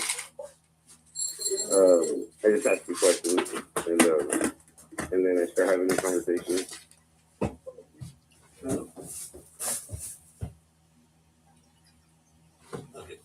I apologize to the audience, Joey. I apologize to you. I will edit out that part of the episode later on. So if you're watching this live or these next couple of days, you're welcome. So we'll edit that part out. that was not planned. I look down and I see Lucky literally just sitting there patiently by the bowl, and I look over to the little canteen that I used to fill the bowls with, and that's empty also. I'm like, shit. Okay. I don't want to have him sitting there like waiting for the next couple of hours. Let me just run downstairs and get some food real quick. But anyways, no. But anyways, okay, back to what we're talking about though. Okay, I know we're talking about religion, how the country uses that as like a way to control people, but it does, you know, like religion as a whole is a device to control people, and our politicians use the practices of religions to control us. It's the same thing. And it's crazy though, because like both of them are thriving. You know, like I don't want. Okay, so I'll tread softly, but when you really think about it though, like most religions themselves, as a whole, you know, try to teach, you know, good things, you know, be kind to others, you know, take care of each other, all the positive aspects of religion. I am 100% behind. Okay, what I don't like is how they commercialize it, and it's so money driven and contradictory in terms of that. You know what I'm saying? Because I mean, in the Bible, you know, it basically states that God hated the rich. You know, they say the meek shall inherit the earth. You know, but yet for some reason, our churches on a regular basis collect billions of dollars every year. Now, the churches have so much. The church in the Catholic Church was the very first bank. That's right. That's right. We talked about that before. You know, that's where the banks originated from, was from the church. Yeah, we talked about it before. Yeah, the banks were the first. So the churches were the first banks. and that's where all the money was. And to this day, the churches. But the thing is, though, is that like if the churches, these big, huge organizations that are supposed to be there to help people in need, have all this money and at their access, why don't they ever do anything with it to help the goddamn people? I'm just saying, folks. Listen. Well, dude, I just saw a fucking thing on TikTok or some shit. So what this chick did is, I don't know if she needed diapers or she needed something. So she started calling all the churches, and she recorded everything. And she called all the churches, and most of the fucking like the big churches told her, I can't help you. Really? I can't do anything for you, and da da da da.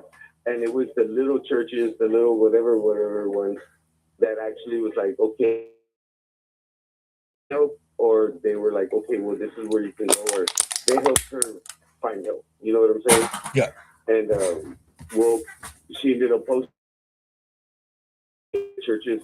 The ones that said that they couldn't help her, they started saying shit and stuff, and they're like, no, it wasn't like that, and whatever, and yeah, it is. So like, they tried covering their ass and shit. Yeah, because they got all that bad press. Yeah, it's crazy how the big churches don't want to help nobody. It's the little ones that actually help people. You're absolutely right, and it's funny, like, and again, because the people with money don't like to spend it. You know, and I know that sounds that doesn't sound right. Because you see all these fucking these rich celebrities that spend a shitload of money on a shitload of things. No, I mean, I'm talking about like these big companies, these big conglomerates. You know, they're already more. You know, and it's and again, it all comes down to the one question: why? Like, why do you need all that money? I mean, what good does it do you? You can't take it with you. You know, like I know we looked into it one time. I think I looked it up. We Googled like what the Vatican was worth, and it was insane. This is just this insanely huge number, and it's like, you know, if you have that much money, you could feed the entire planet for a decade and still have money left over to play with. Why don't you? I mean, you're never that money is never gonna do anything. And it's just, I don't know, it blows my mind. It's weird that the time that we live in, you know, when like, you know, we have abilities to do so much good, but we don't. Like if you look around, look around. I mean, like what real progress have we really made? I mean, you know, our what's the what do they call the fucking the American Medical Association? Was it in? I don't remember the.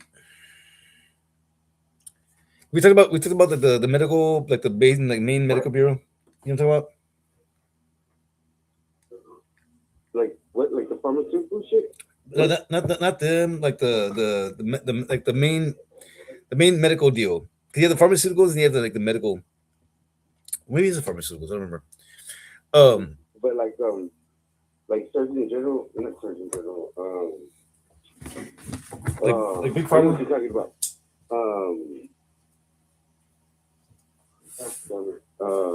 I can't remember.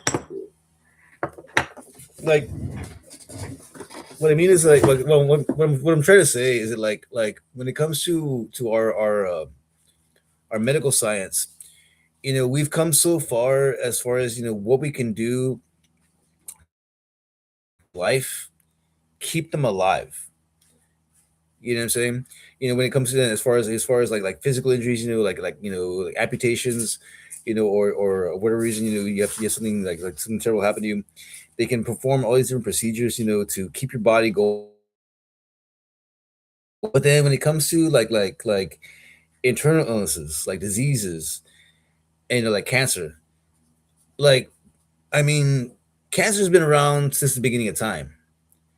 And so much money has been funneled into all this research, but yet still no cure. Now, the obvious reason everybody knows there's no money in the cure. We all know it, let's be honest. But if we all know it, then why isn't anybody doing anything about it? I'm tired of watching my loved ones die. You know, I'm tired of watching young people that I care about, you know, fucking living in fear that they're never gonna grow old. I have a friend right now, my friend Jeanette, the one I mentioned earlier, that has that Jay Woo's no Woo's Warrior Workshop. If you go to our website, don'tbesensitive.com, there's a link there. You can go to her page that she sells a lot of souvenirs like merchandise, keychains, and pens, things like that. She makes hands by hand. Shit. It's actually pretty good. It's not cheap. It's all handmade. So let's be honest. I mean, you pay for quality. Um, she's I think 36 right now, and she has cancer. She has breast cancer, and that's a scary fucking thing, you know. So it's like like to go to that, you know, and that's just one example. I mean, I have friends that have died from cancer. My friend John passed away a few years ago before I moved back from San Antonio, and I think he was like 36, 37 when he died. He didn't make it to 40. You know, like we have the ability to fix all this shit, but the government makes so much money off of the medicine and the procedures, you know, and the treatments that they don't want to give it up. You know, and that's a scary. That's how much our Yeah. government at all. They do not care about any of us. You know, there's all Nope. these different remedies you hear about. We're just a number. Yeah, like I remember We're just money in the number. like you. I mean, if you go online sometime, I find out. I used to run across these articles all the time about these people would come up with all of these natural remedies that would not necessarily cure illnesses or diseases, but prevent you from ever getting them. And these kinds of things were like Yeah. banned by big pharmaceutical companies. You know what I'm saying? These products because they Like worked. Dr. Nabomwe or some shit. Yeah, it'd be like they would ban these products because they fucking worked. You know, you wouldn't get sick. You'd never get cancer. You know, and if you like there's always different products they tell you about.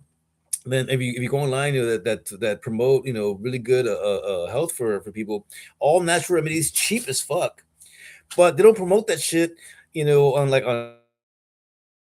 networks because they work, and they know that the big pharma, you know, companies will fucking lose money.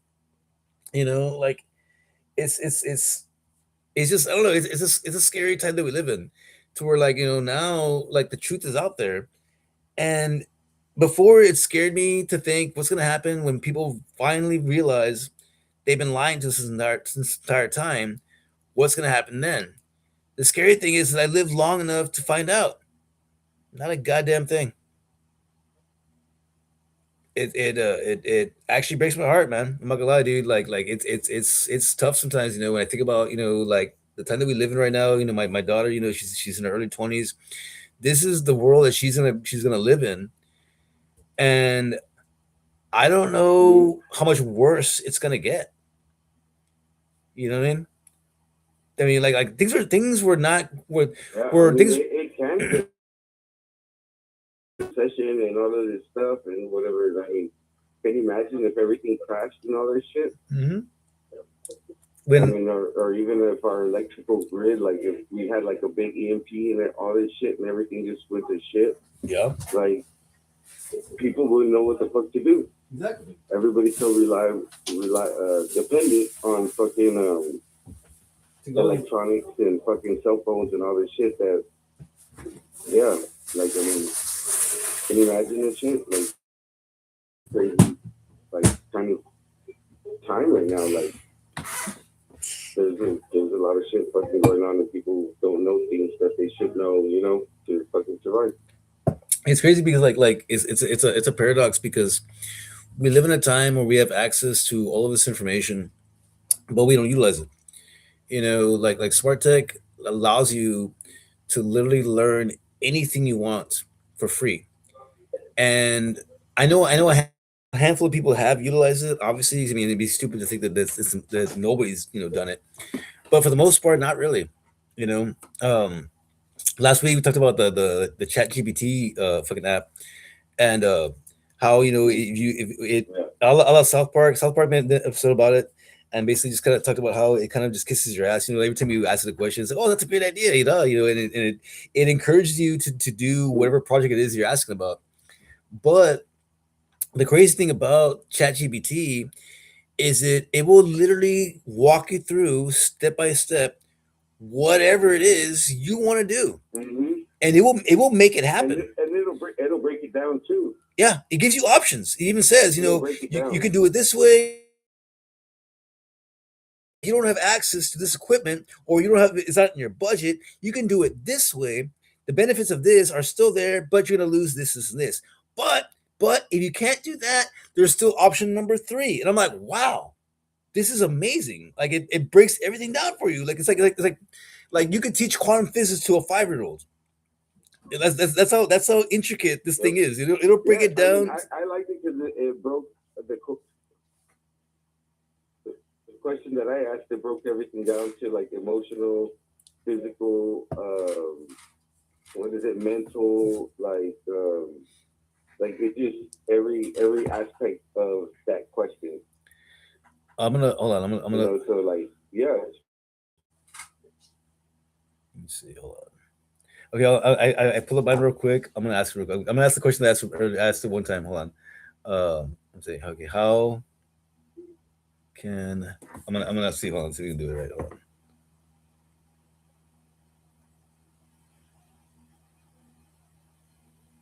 What I like too is like I had asked the previous question or I had whatever, and then it's like, oh, you know what? Don't I didn't forget whatever you said earlier.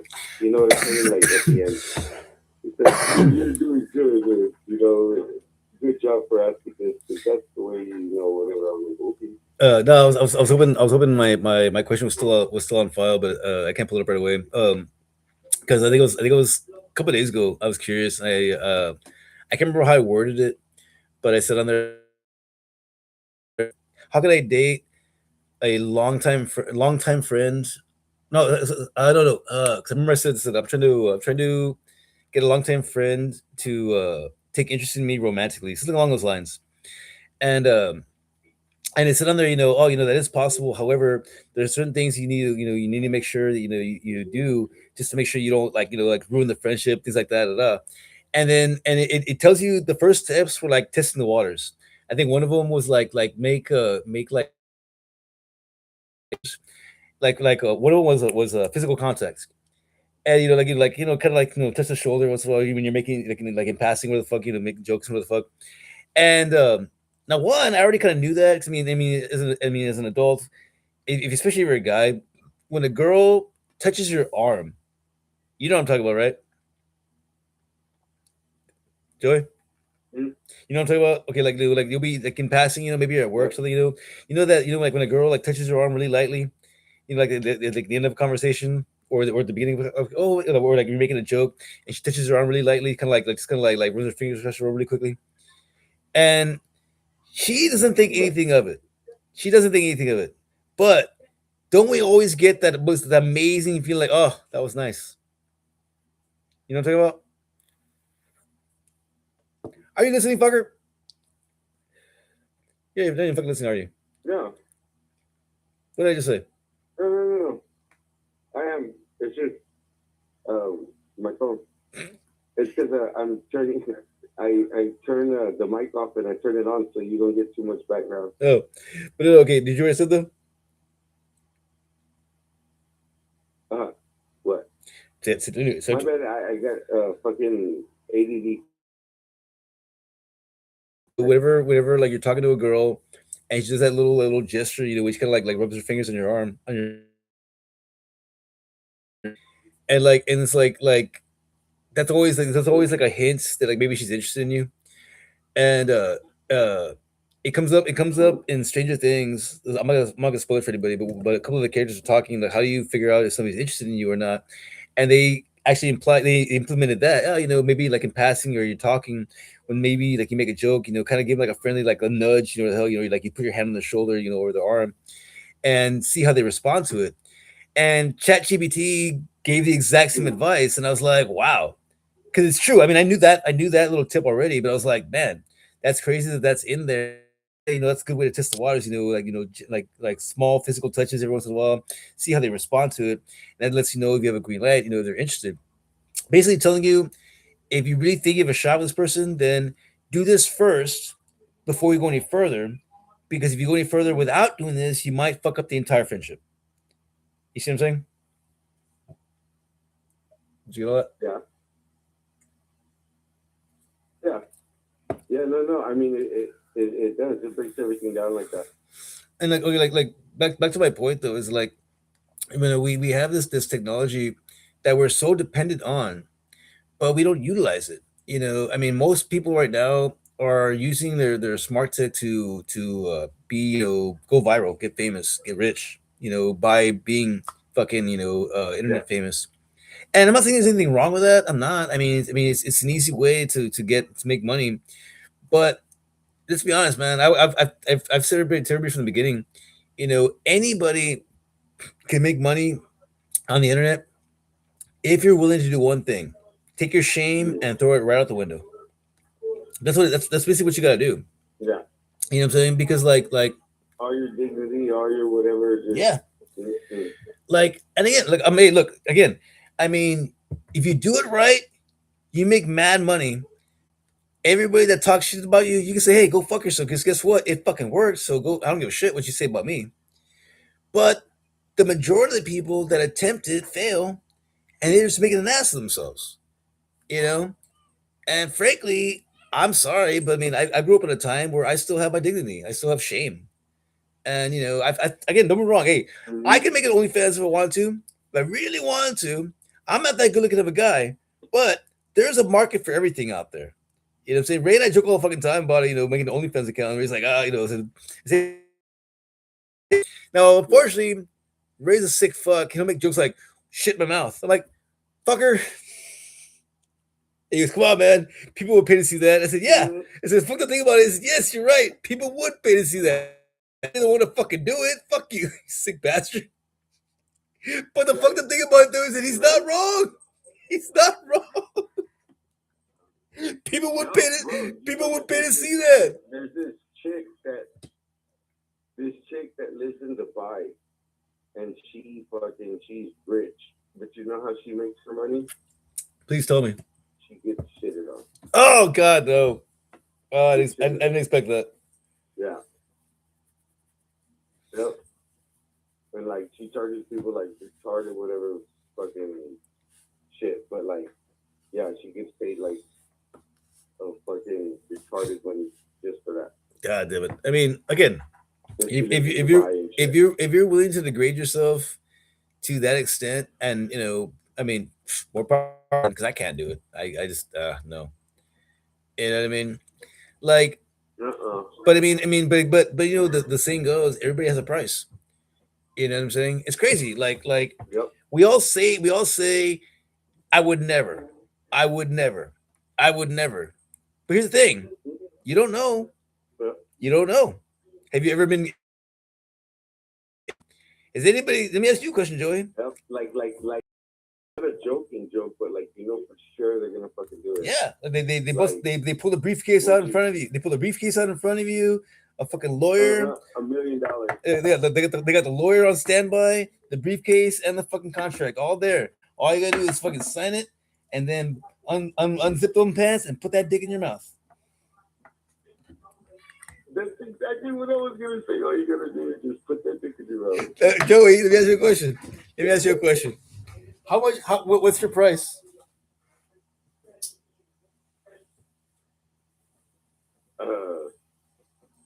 I'm more than sure you've never thought about it in that detail, but I'm curious.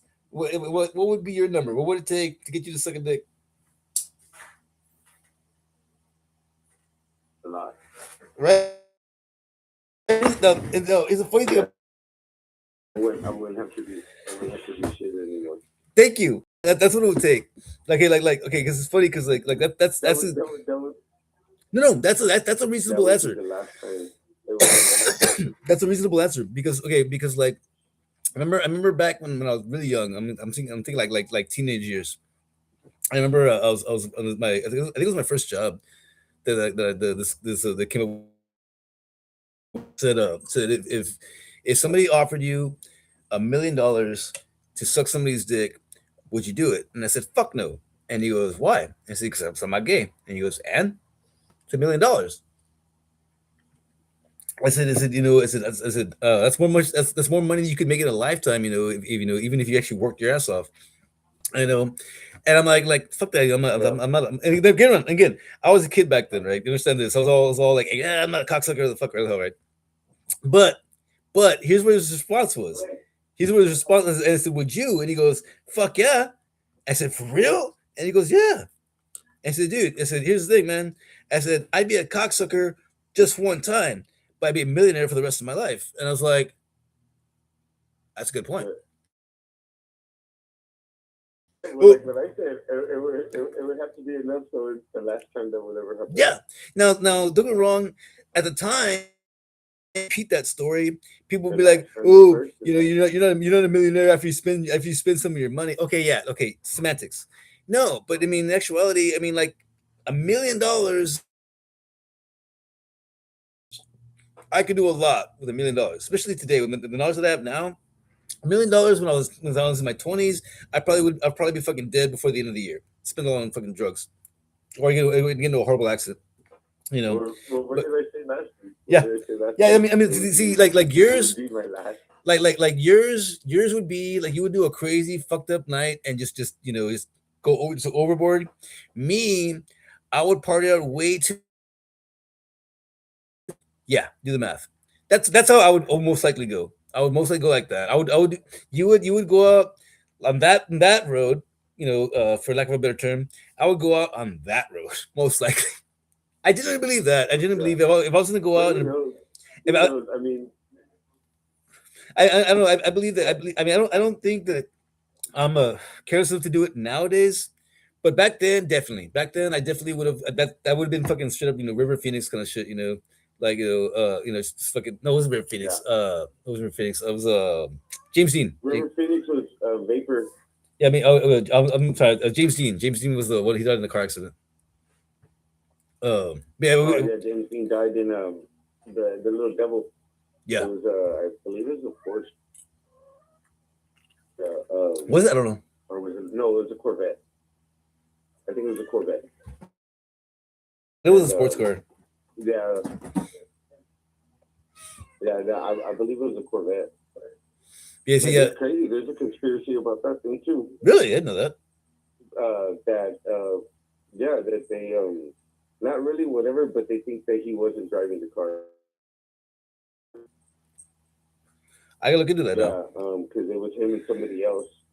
It was him and somebody else, and the thing is if you know a little bit about him, his personal shit, he used to race cars. Yeah, I remember that. I do know that. You know, he so like that was one of the things that like with his experience and his whatever, like would he have really gotten hit? You know, with whatever he you know, he should have been able to get out of it. Like it was. That makes sense. No, yeah. I mean, he was a professional driver. He was a professional driver, so he should have been able to manage avoiding the accident. That makes sense. Yeah. No, I mean, it makes sense. I mean, like not the passenger, but his friend was the one driving. I mean, I'm not bragging or anything, but like I'm a very good defensive driver because of driving since I was 15. And I've had several jobs that require me to drive around a lot every single day throughout the day. So just by default, you know, I'm a very good defensive driver. I constantly have to like be my head's on a swivel, my eyes are constantly looking everywhere, looking for cops, looking for people doing stupid shit. You have no idea how many times I've avoided accidents just because I've already predicted what some fucking dumbass, you know, a mile ahead of me up the road is gonna do before I get there. I've seen it. I swear to God, this happened to me like one time recently. Yeah. I was coming up on the intersection on the expressway, and you know, I mean like the expressway, like the lights right there. The left of me is the U-turn lane, the left turn lane, and then the left straight lane, and then you know the one that's just straight. And then on the right hand side of me, you have the exit of like the little fucking shopping center that people are coming out of, right? And as I'm pulling up, the light's still red, it's about to turn green. And I look up and I see this car coming out of the fucking exit of one of the shopping center. And I think to myself, how much you want to bet this idiot's going to come all the way across to my lane, which is like 3 lanes across. They're going to come all the way across and they're going to get right in front of me right as I'm getting there. Sure enough, dude, I predicted I called that motherfucker because I'm coming in fast because I was watching the lights. The light's about to turn green. Sure enough, the light turned green right as I was getting to it. I have not slowed down yet. Bitch comes across like I thought she was because she didn't see me. And boom, I had to fucking honk my horn hardcore as I barely fucking missed her as I swerved to miss her. And as I fucking knew it. I know I'm sounding cynical, but like I don't like when people give credit to God for anything that happens that's good, but they dismiss it when it's bad. You know, it's like I said earlier. I mean, it was from the movie Devil's Advocate with Al Pacino and Keanu Reeves and Charlize Theron, full frontal, by the way, so hot. Um, he says, whenever something good happens, it was God's will. Whenever something bad happens, the Lord works in mysterious ways. And I never got over that quote because it's like, he's got a point though. I mean, like nobody ever blames God for anything bad, but they always give him credit for everything good that happens. You know what I'm saying? No matter what, he can do no bad. And I constantly see posts on social media about how God is great, God is this, God is that. And it's like, not always. And I never comment that. I always want to, but I'm respectful. Just let it alone. But that's the thing that bugs me too, though. Like, why is that a double standard also?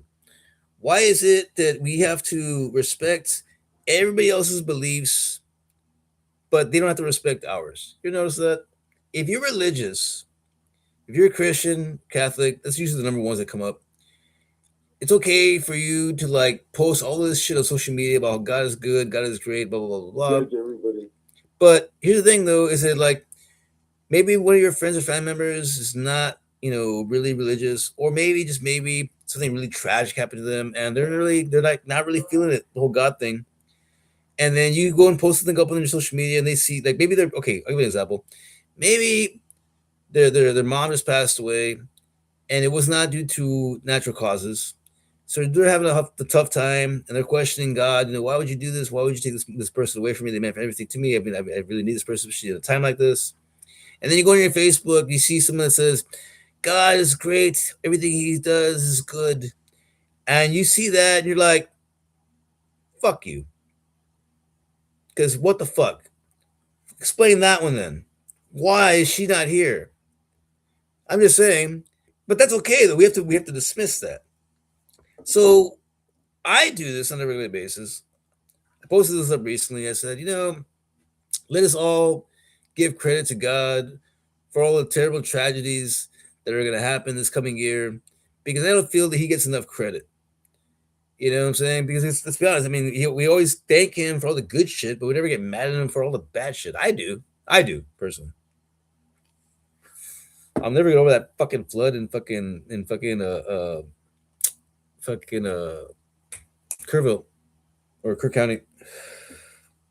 God, man, that's gonna live with me till I die, dude. I'm never gonna get over that shit. For those who don't know what I'm talking about, Joey, I know you do. There was that Christian, that young girls Christian camp. You heard me right. Oh, the camp where the girls got taken with the river. Yeah, there was a horrible flood early middle of the year last year. It was around I think it was like the right before the 4th of July. Horrible floods. Took days to find all of the bodies.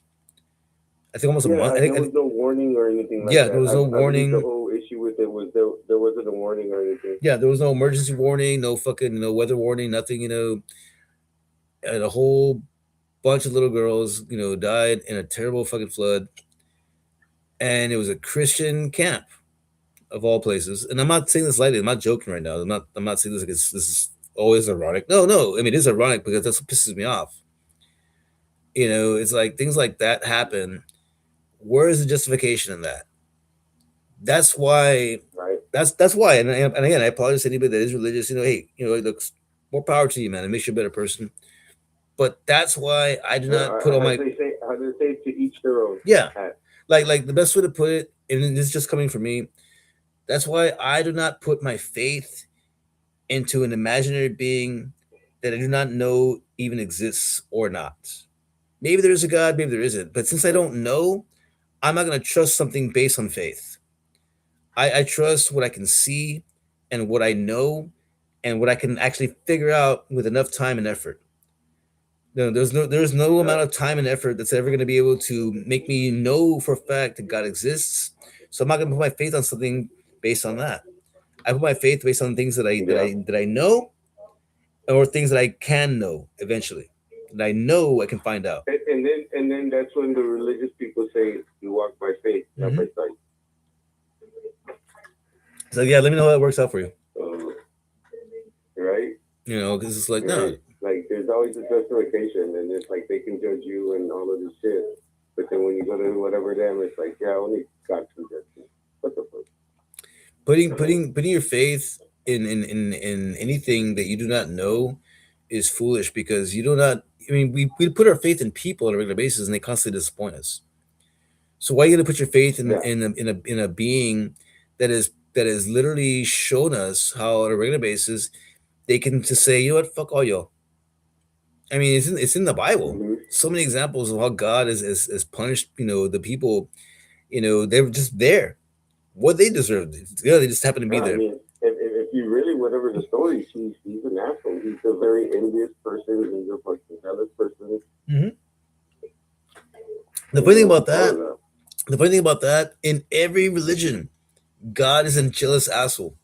If you go to mythology, you know, Zeus, Jupiter, you know, they were adulterers. They constantly, you know, fornicated with people on Earth, and they would get jealous People's of. wives. They would get jealous of the husbands or boyfriends or girlfriends that were interested in the people that they were with, and not all of them were women, by the way.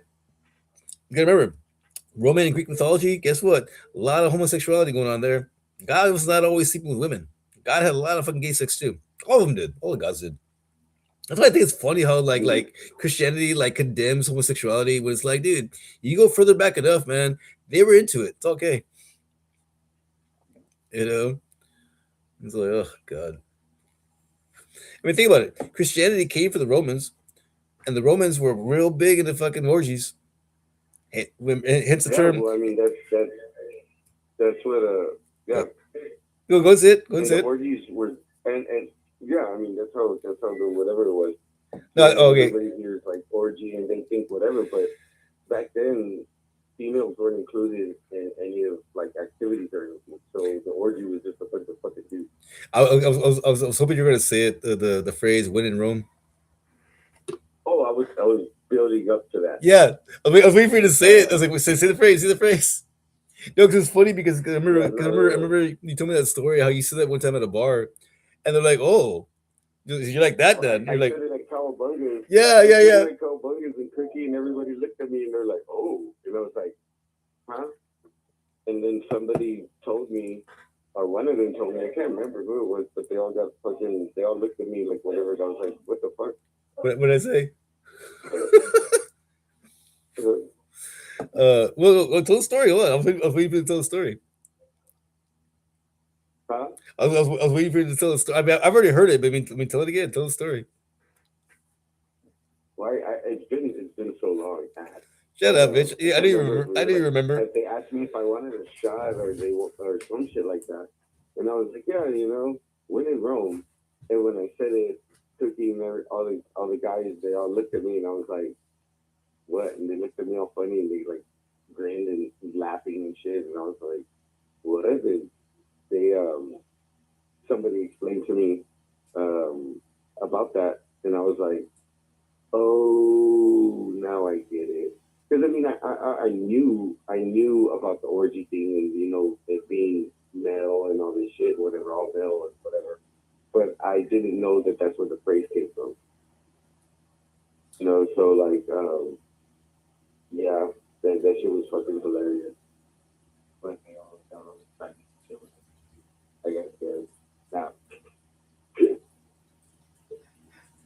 No, thank you for that. No, I knew the story. I just wanted you to repeat it. Remember, I think you brought up. I think you brought up another episode way back when ago. But yeah, no, because the punishment to make those, yeah, like you know, like Christianity came from the Romans, and yet you know they're the number one religion. Well, not the number one religion, but they're one of the biggest religions that condemns homosexuality. And it's like, well, I mean, the earliest Christians didn't have a problem with it, obviously. So why do you?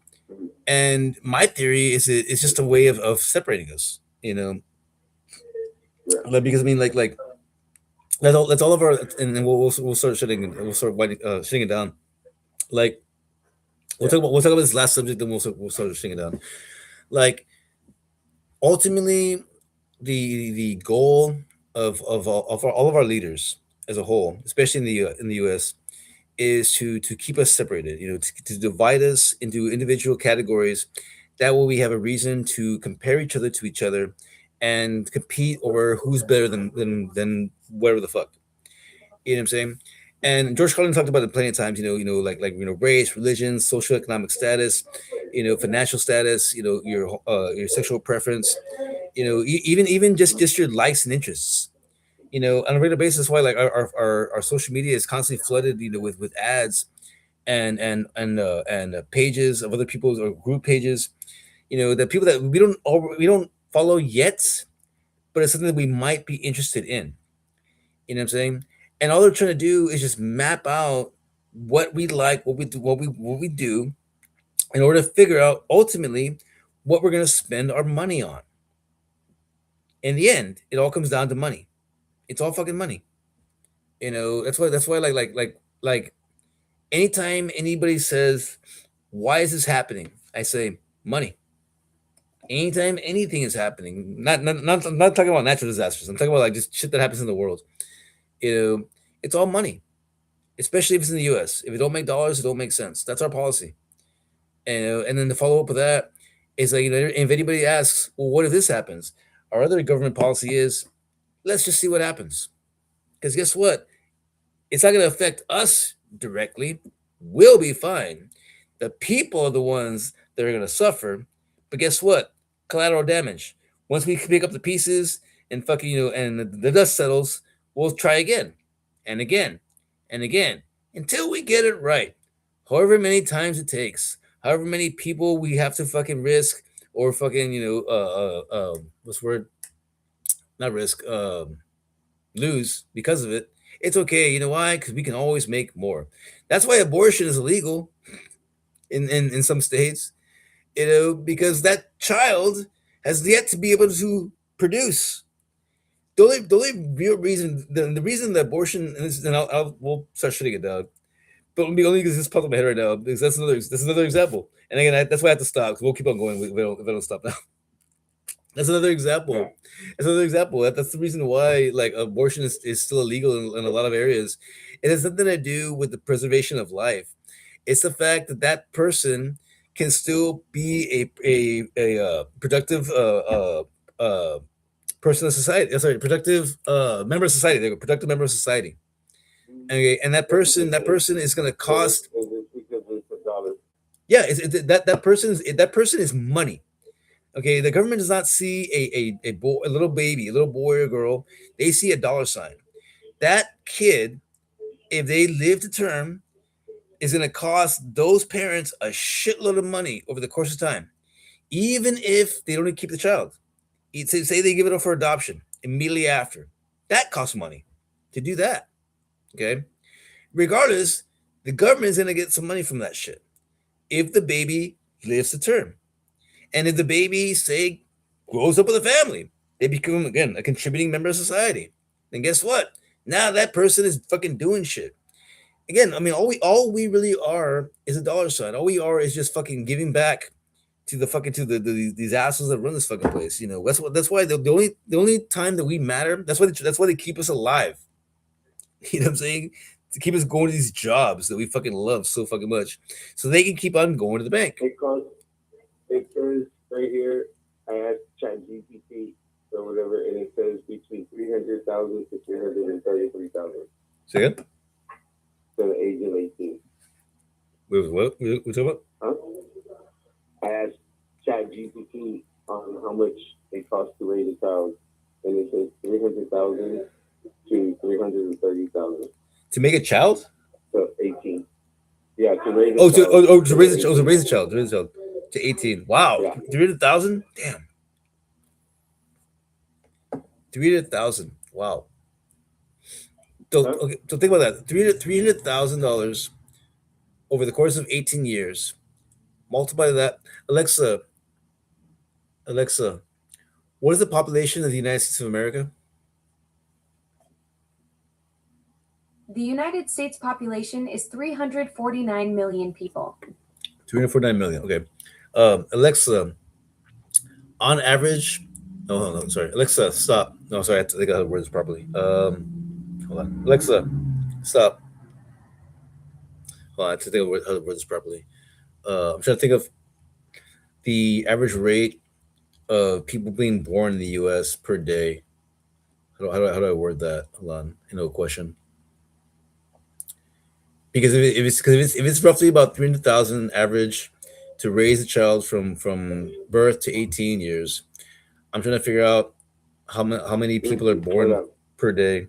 Huh? Are you asking or what? You asking it?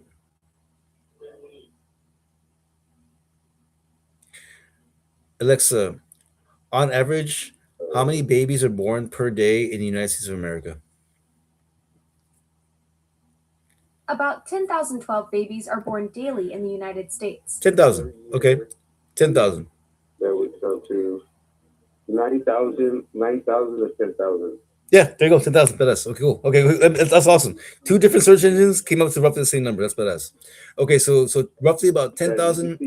So roughly about 10,000 babies are born every year. Sorry, every day in the U.S. And then I think the Alexa,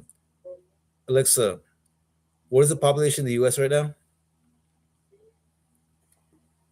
The United States population is 348 million people. Okay, we'll run down. So we'll run down to 300 million. 300 million. 300 million, and it costs about 10,000. Sorry, about 10,000 babies are born in America every day. So 10,000 times. Okay, Alexa, what is 300 million times 10,000?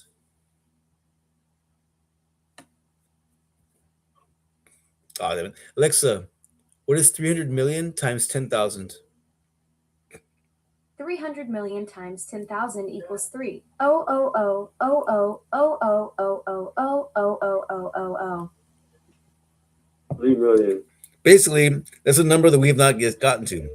That's like above the trillions, I'm guessing. I don't even know. Alexa doesn't even know the fucking number that is. Put it that way. That's how big of a number that is. No, that means that basically over the course of just under 20 years, that's how much money that person, those people are going to produce in revenue that's going to go to the government. That, ladies and gentlemen, is why abortion is legal. I understand you're working through some shit, calculations Alexa, there. Stop. Bitch, you still listening? Did you hear that? That's funny. I was like, bitch, you're not part of this conversation. I don't need you sending this back to your superiors. Yeah, I can already imagine shit. I mean, I get a call tomorrow. Shit, they're onto us. Like, oh shit, what the fuck? I didn't realize she was still listening. But anyways, but yeah, think about that though. I mean, think about that though. I mean, that's a shitload of money. That again, it's what it is. It's all money driven. And again, it has nothing to do with the preservation of life. It's all because that child, even if they don't actually become anything, even if they just live, period, they're still gonna produce, and they're gonna buy, they're gonna spend money on shit. That's the ultimate goal. Is just get us to spend our money on shit. Being a consumer. Thank you. Yeah, that's all. There you go. That's all we are in this country. There are no citizens anymore. There are politicians and consumers. That's it. See what that's gonna be our slogan whenever we do decide to run for office. As you know, we need to eliminate the concept of the real two-party system that we have. It's not red versus blue. It's politicians versus consumers. It's us versus them. They're the politicians and we're the consumers. That's all it is. That's all this country really is. It's just politicians versus consumers. I'm gonna keep repeating that so I don't forget it. Yeah, that's gonna be our new fucking phrase. Politicians versus consumers. And unless you can think of a better term for either of those, I'm trying to think of right now, but no, I mean politicians are good, but consumers definitely, but politicians, yeah, politicians. I mean, I don't want to say leaders because that gives them too much credit, but yeah, politicians. Yeah. Because they're definitely not. They're not fucking leaders. They don't lead shit. I got fucking friends my age who can do a better job. But yeah, politicians versus consumers. Because we're the consumers. We have no say in anything that happens in this country. They're the politicians. They do everything. And they collect all the fucking money, and we continue to go to work Pretty much. and be depressed and hate our jobs and drink ourselves retarded until we fucking die. Mm-hmm. Because you know what? Pretty much. USA. Yeah. Now, to our credit, there are a lot of countries that have it way worse. I bitch, moan, and complain. I know. I'm not saying that things could be a lot worse, that things are as bad as other countries. I am well aware. I'm just saying that being the fact that we live in a country where your next door neighbor could be doing so much better than you are.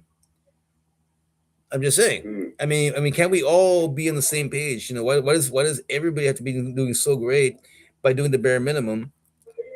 You know what I'm saying? If there's so much to go around, why can't we all just fucking share the wealth? We can't take it with us. You know? Don't get me wrong. I'm not trying to say that I'm owed anything. I believe the richest person in the world could give everybody like $1 million and still be rich. Mm-hmm. That's what I'm saying. Yeah. Now, and don't get the wrong idea. I know some people can take that the wrong way. Like, oh, you know, I mean, who are you to ask for a handout? I'm not saying that. Then again, think about this: if everybody had $1 million, then $1 million wouldn't be worth $1 million. That's true. Look, I mean, look at what's. I mean, it'd be like idiocracy, where $10,000. Yeah, like, I mean, like pesos. Like that's what I'm saying. I mean, I'm doing wrong. I mean, when it comes to like integrity, I'm not saying that everybody should be wealthy. I'm saying we unfortunately, because of our society, we do need classes. You know, I mean, we need people to run the fucking gas stations, to fucking to fucking do the oil changes, to fucking to man the fucking the registers. Yeah, like Walmart should be like what is it? Caddyshack. It's Caddyshack when the kids like whatever he's talking about.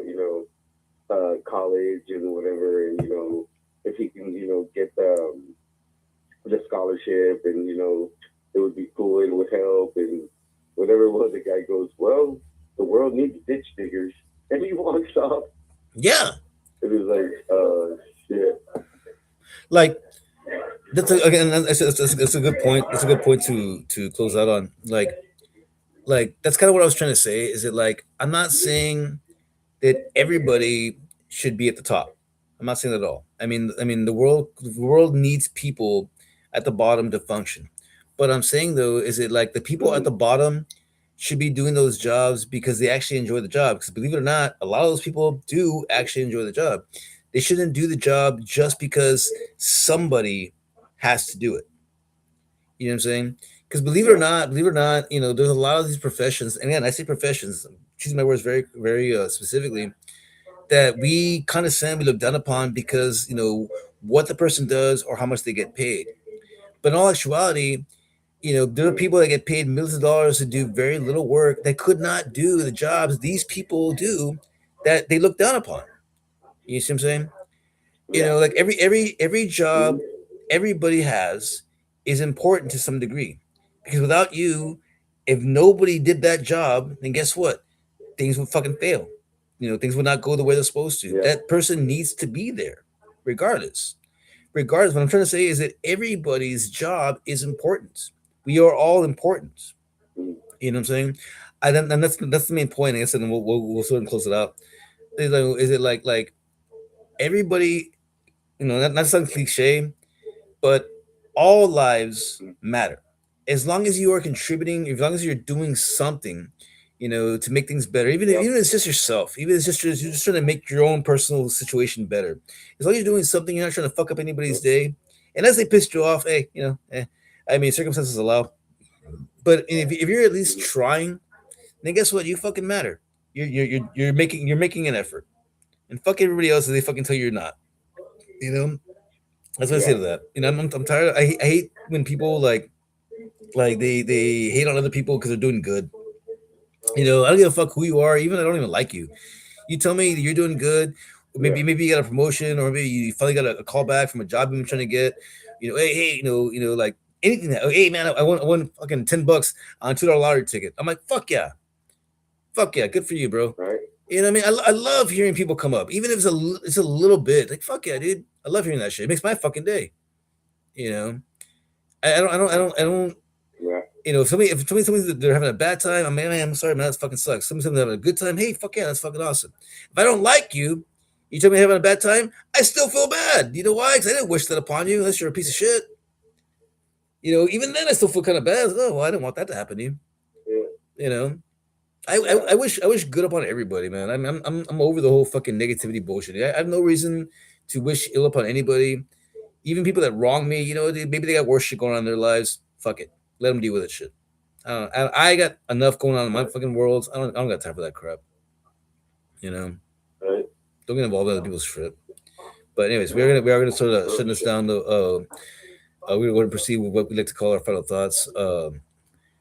Joey, what is your final thought for the evening?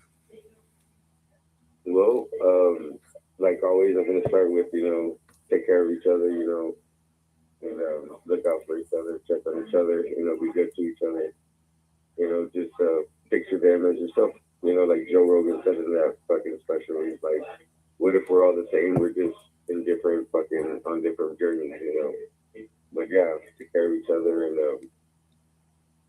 things will get better, and yeah. Something I was going to say about what we talked about.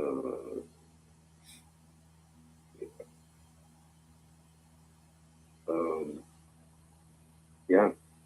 United we stand, divided. No. United we stand, divided. I don't fucking know.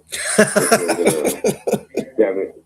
This was a very whatever one. It's all good. It's because I was trying to get a little bit of everything they're talking about today. Yeah. And I had been thinking about it like through the show, this and that, like what I was gonna say. Yeah. And that's what I normally do. I kind of think about this and that, but today I got thrown off right here at the end. It's all good. But yeah, or it's my ADD shit. I started saying instead of saying the whatever at the end to take care of each other and shit, I said it at the beginning, and it just fucked everything up. But yeah, I mean, the only whatever thing is, just stay warm. Anybody that's out there, Yeah, seriously. stay warm, take care of each other, and stay hydrated. But yeah, that's Joey's thought. Or yeah, very well. I'm good. Your turn. Very well. Well, this is Max Parr's final thought. Only thing I want to say is we didn't talk about mental health awareness on this episode. I don't think we really talked about it at all. But we do try to remind everybody on a regular basis, to check on your friends, check on each other. If you are somebody that is struggling with shit, don't be ashamed to reach out. Very least, if you really, really feel uncomfortable talking to somebody, like friends and family members alike, go to a bar, talk to a bartender. Talk to a bartender, or next time you get an Uber ride or a Lyft ride, to somewhere you got to go, talk to that guy. Lay psychologists. That's what bartenders and cab drivers are called. You can talk about your shit. That person doesn't know you. They're never gonna even if they do tell other people what you told them, it's not gonna matter because you're never gonna see that person again. So there you go. But other thing I wanted to mention though is we talked about a lot of shit in this episode. I know it's just a lot based with a lot of sensitive subjects, like religion and politics, and how you shouldn't trust your government and or your religion. But again, if you genuinely believe what you believe and you're not harming anybody, then more power to you. All we were just trying to emphasize is that every once in a while, step back, really look at what you're doing, look at what you're following, what you believe in, and really ask yourself, is this okay? Is this okay? And just go from there. That's all I'm gonna say about that. Last thing I want to say though, just to add to what Joey said, I like the fact that Joey always, starts off, with take care of each other. And I agree with that. Be kind to each other, be good to each other. Life is short, fragile, but most importantly, unpredictable. Nobody knows what tomorrow's going to bring or if it's even going to happen. It's not a guarantee, it's a chance. I mean, every day something happens, people die every day, car accidents, natural disasters, natural causes. Shit just happens sometimes. It's terrible. It's a scary world that we live in, knowing that at any point in time, it could be your last. So, because of that, take care of each other, like Joey said, and reach out to each other, check on each other. If you don't hear from somebody for a while, or if somebody pops in your head randomly, hit them up, give them a call, send them a text. You never know. Maybe you get a response, maybe you don't. But if they do see the message, you might give them a smile because they think, hey, I haven't thought about that person in a while. You know what? You just might have made their day. That being said, this has been Don't Be So Sensitive with Joey Max Power. I'm Max Power here, my co-host. Joey, motherfucker. There you are. Y'all be safe out there. But more importantly, be grateful.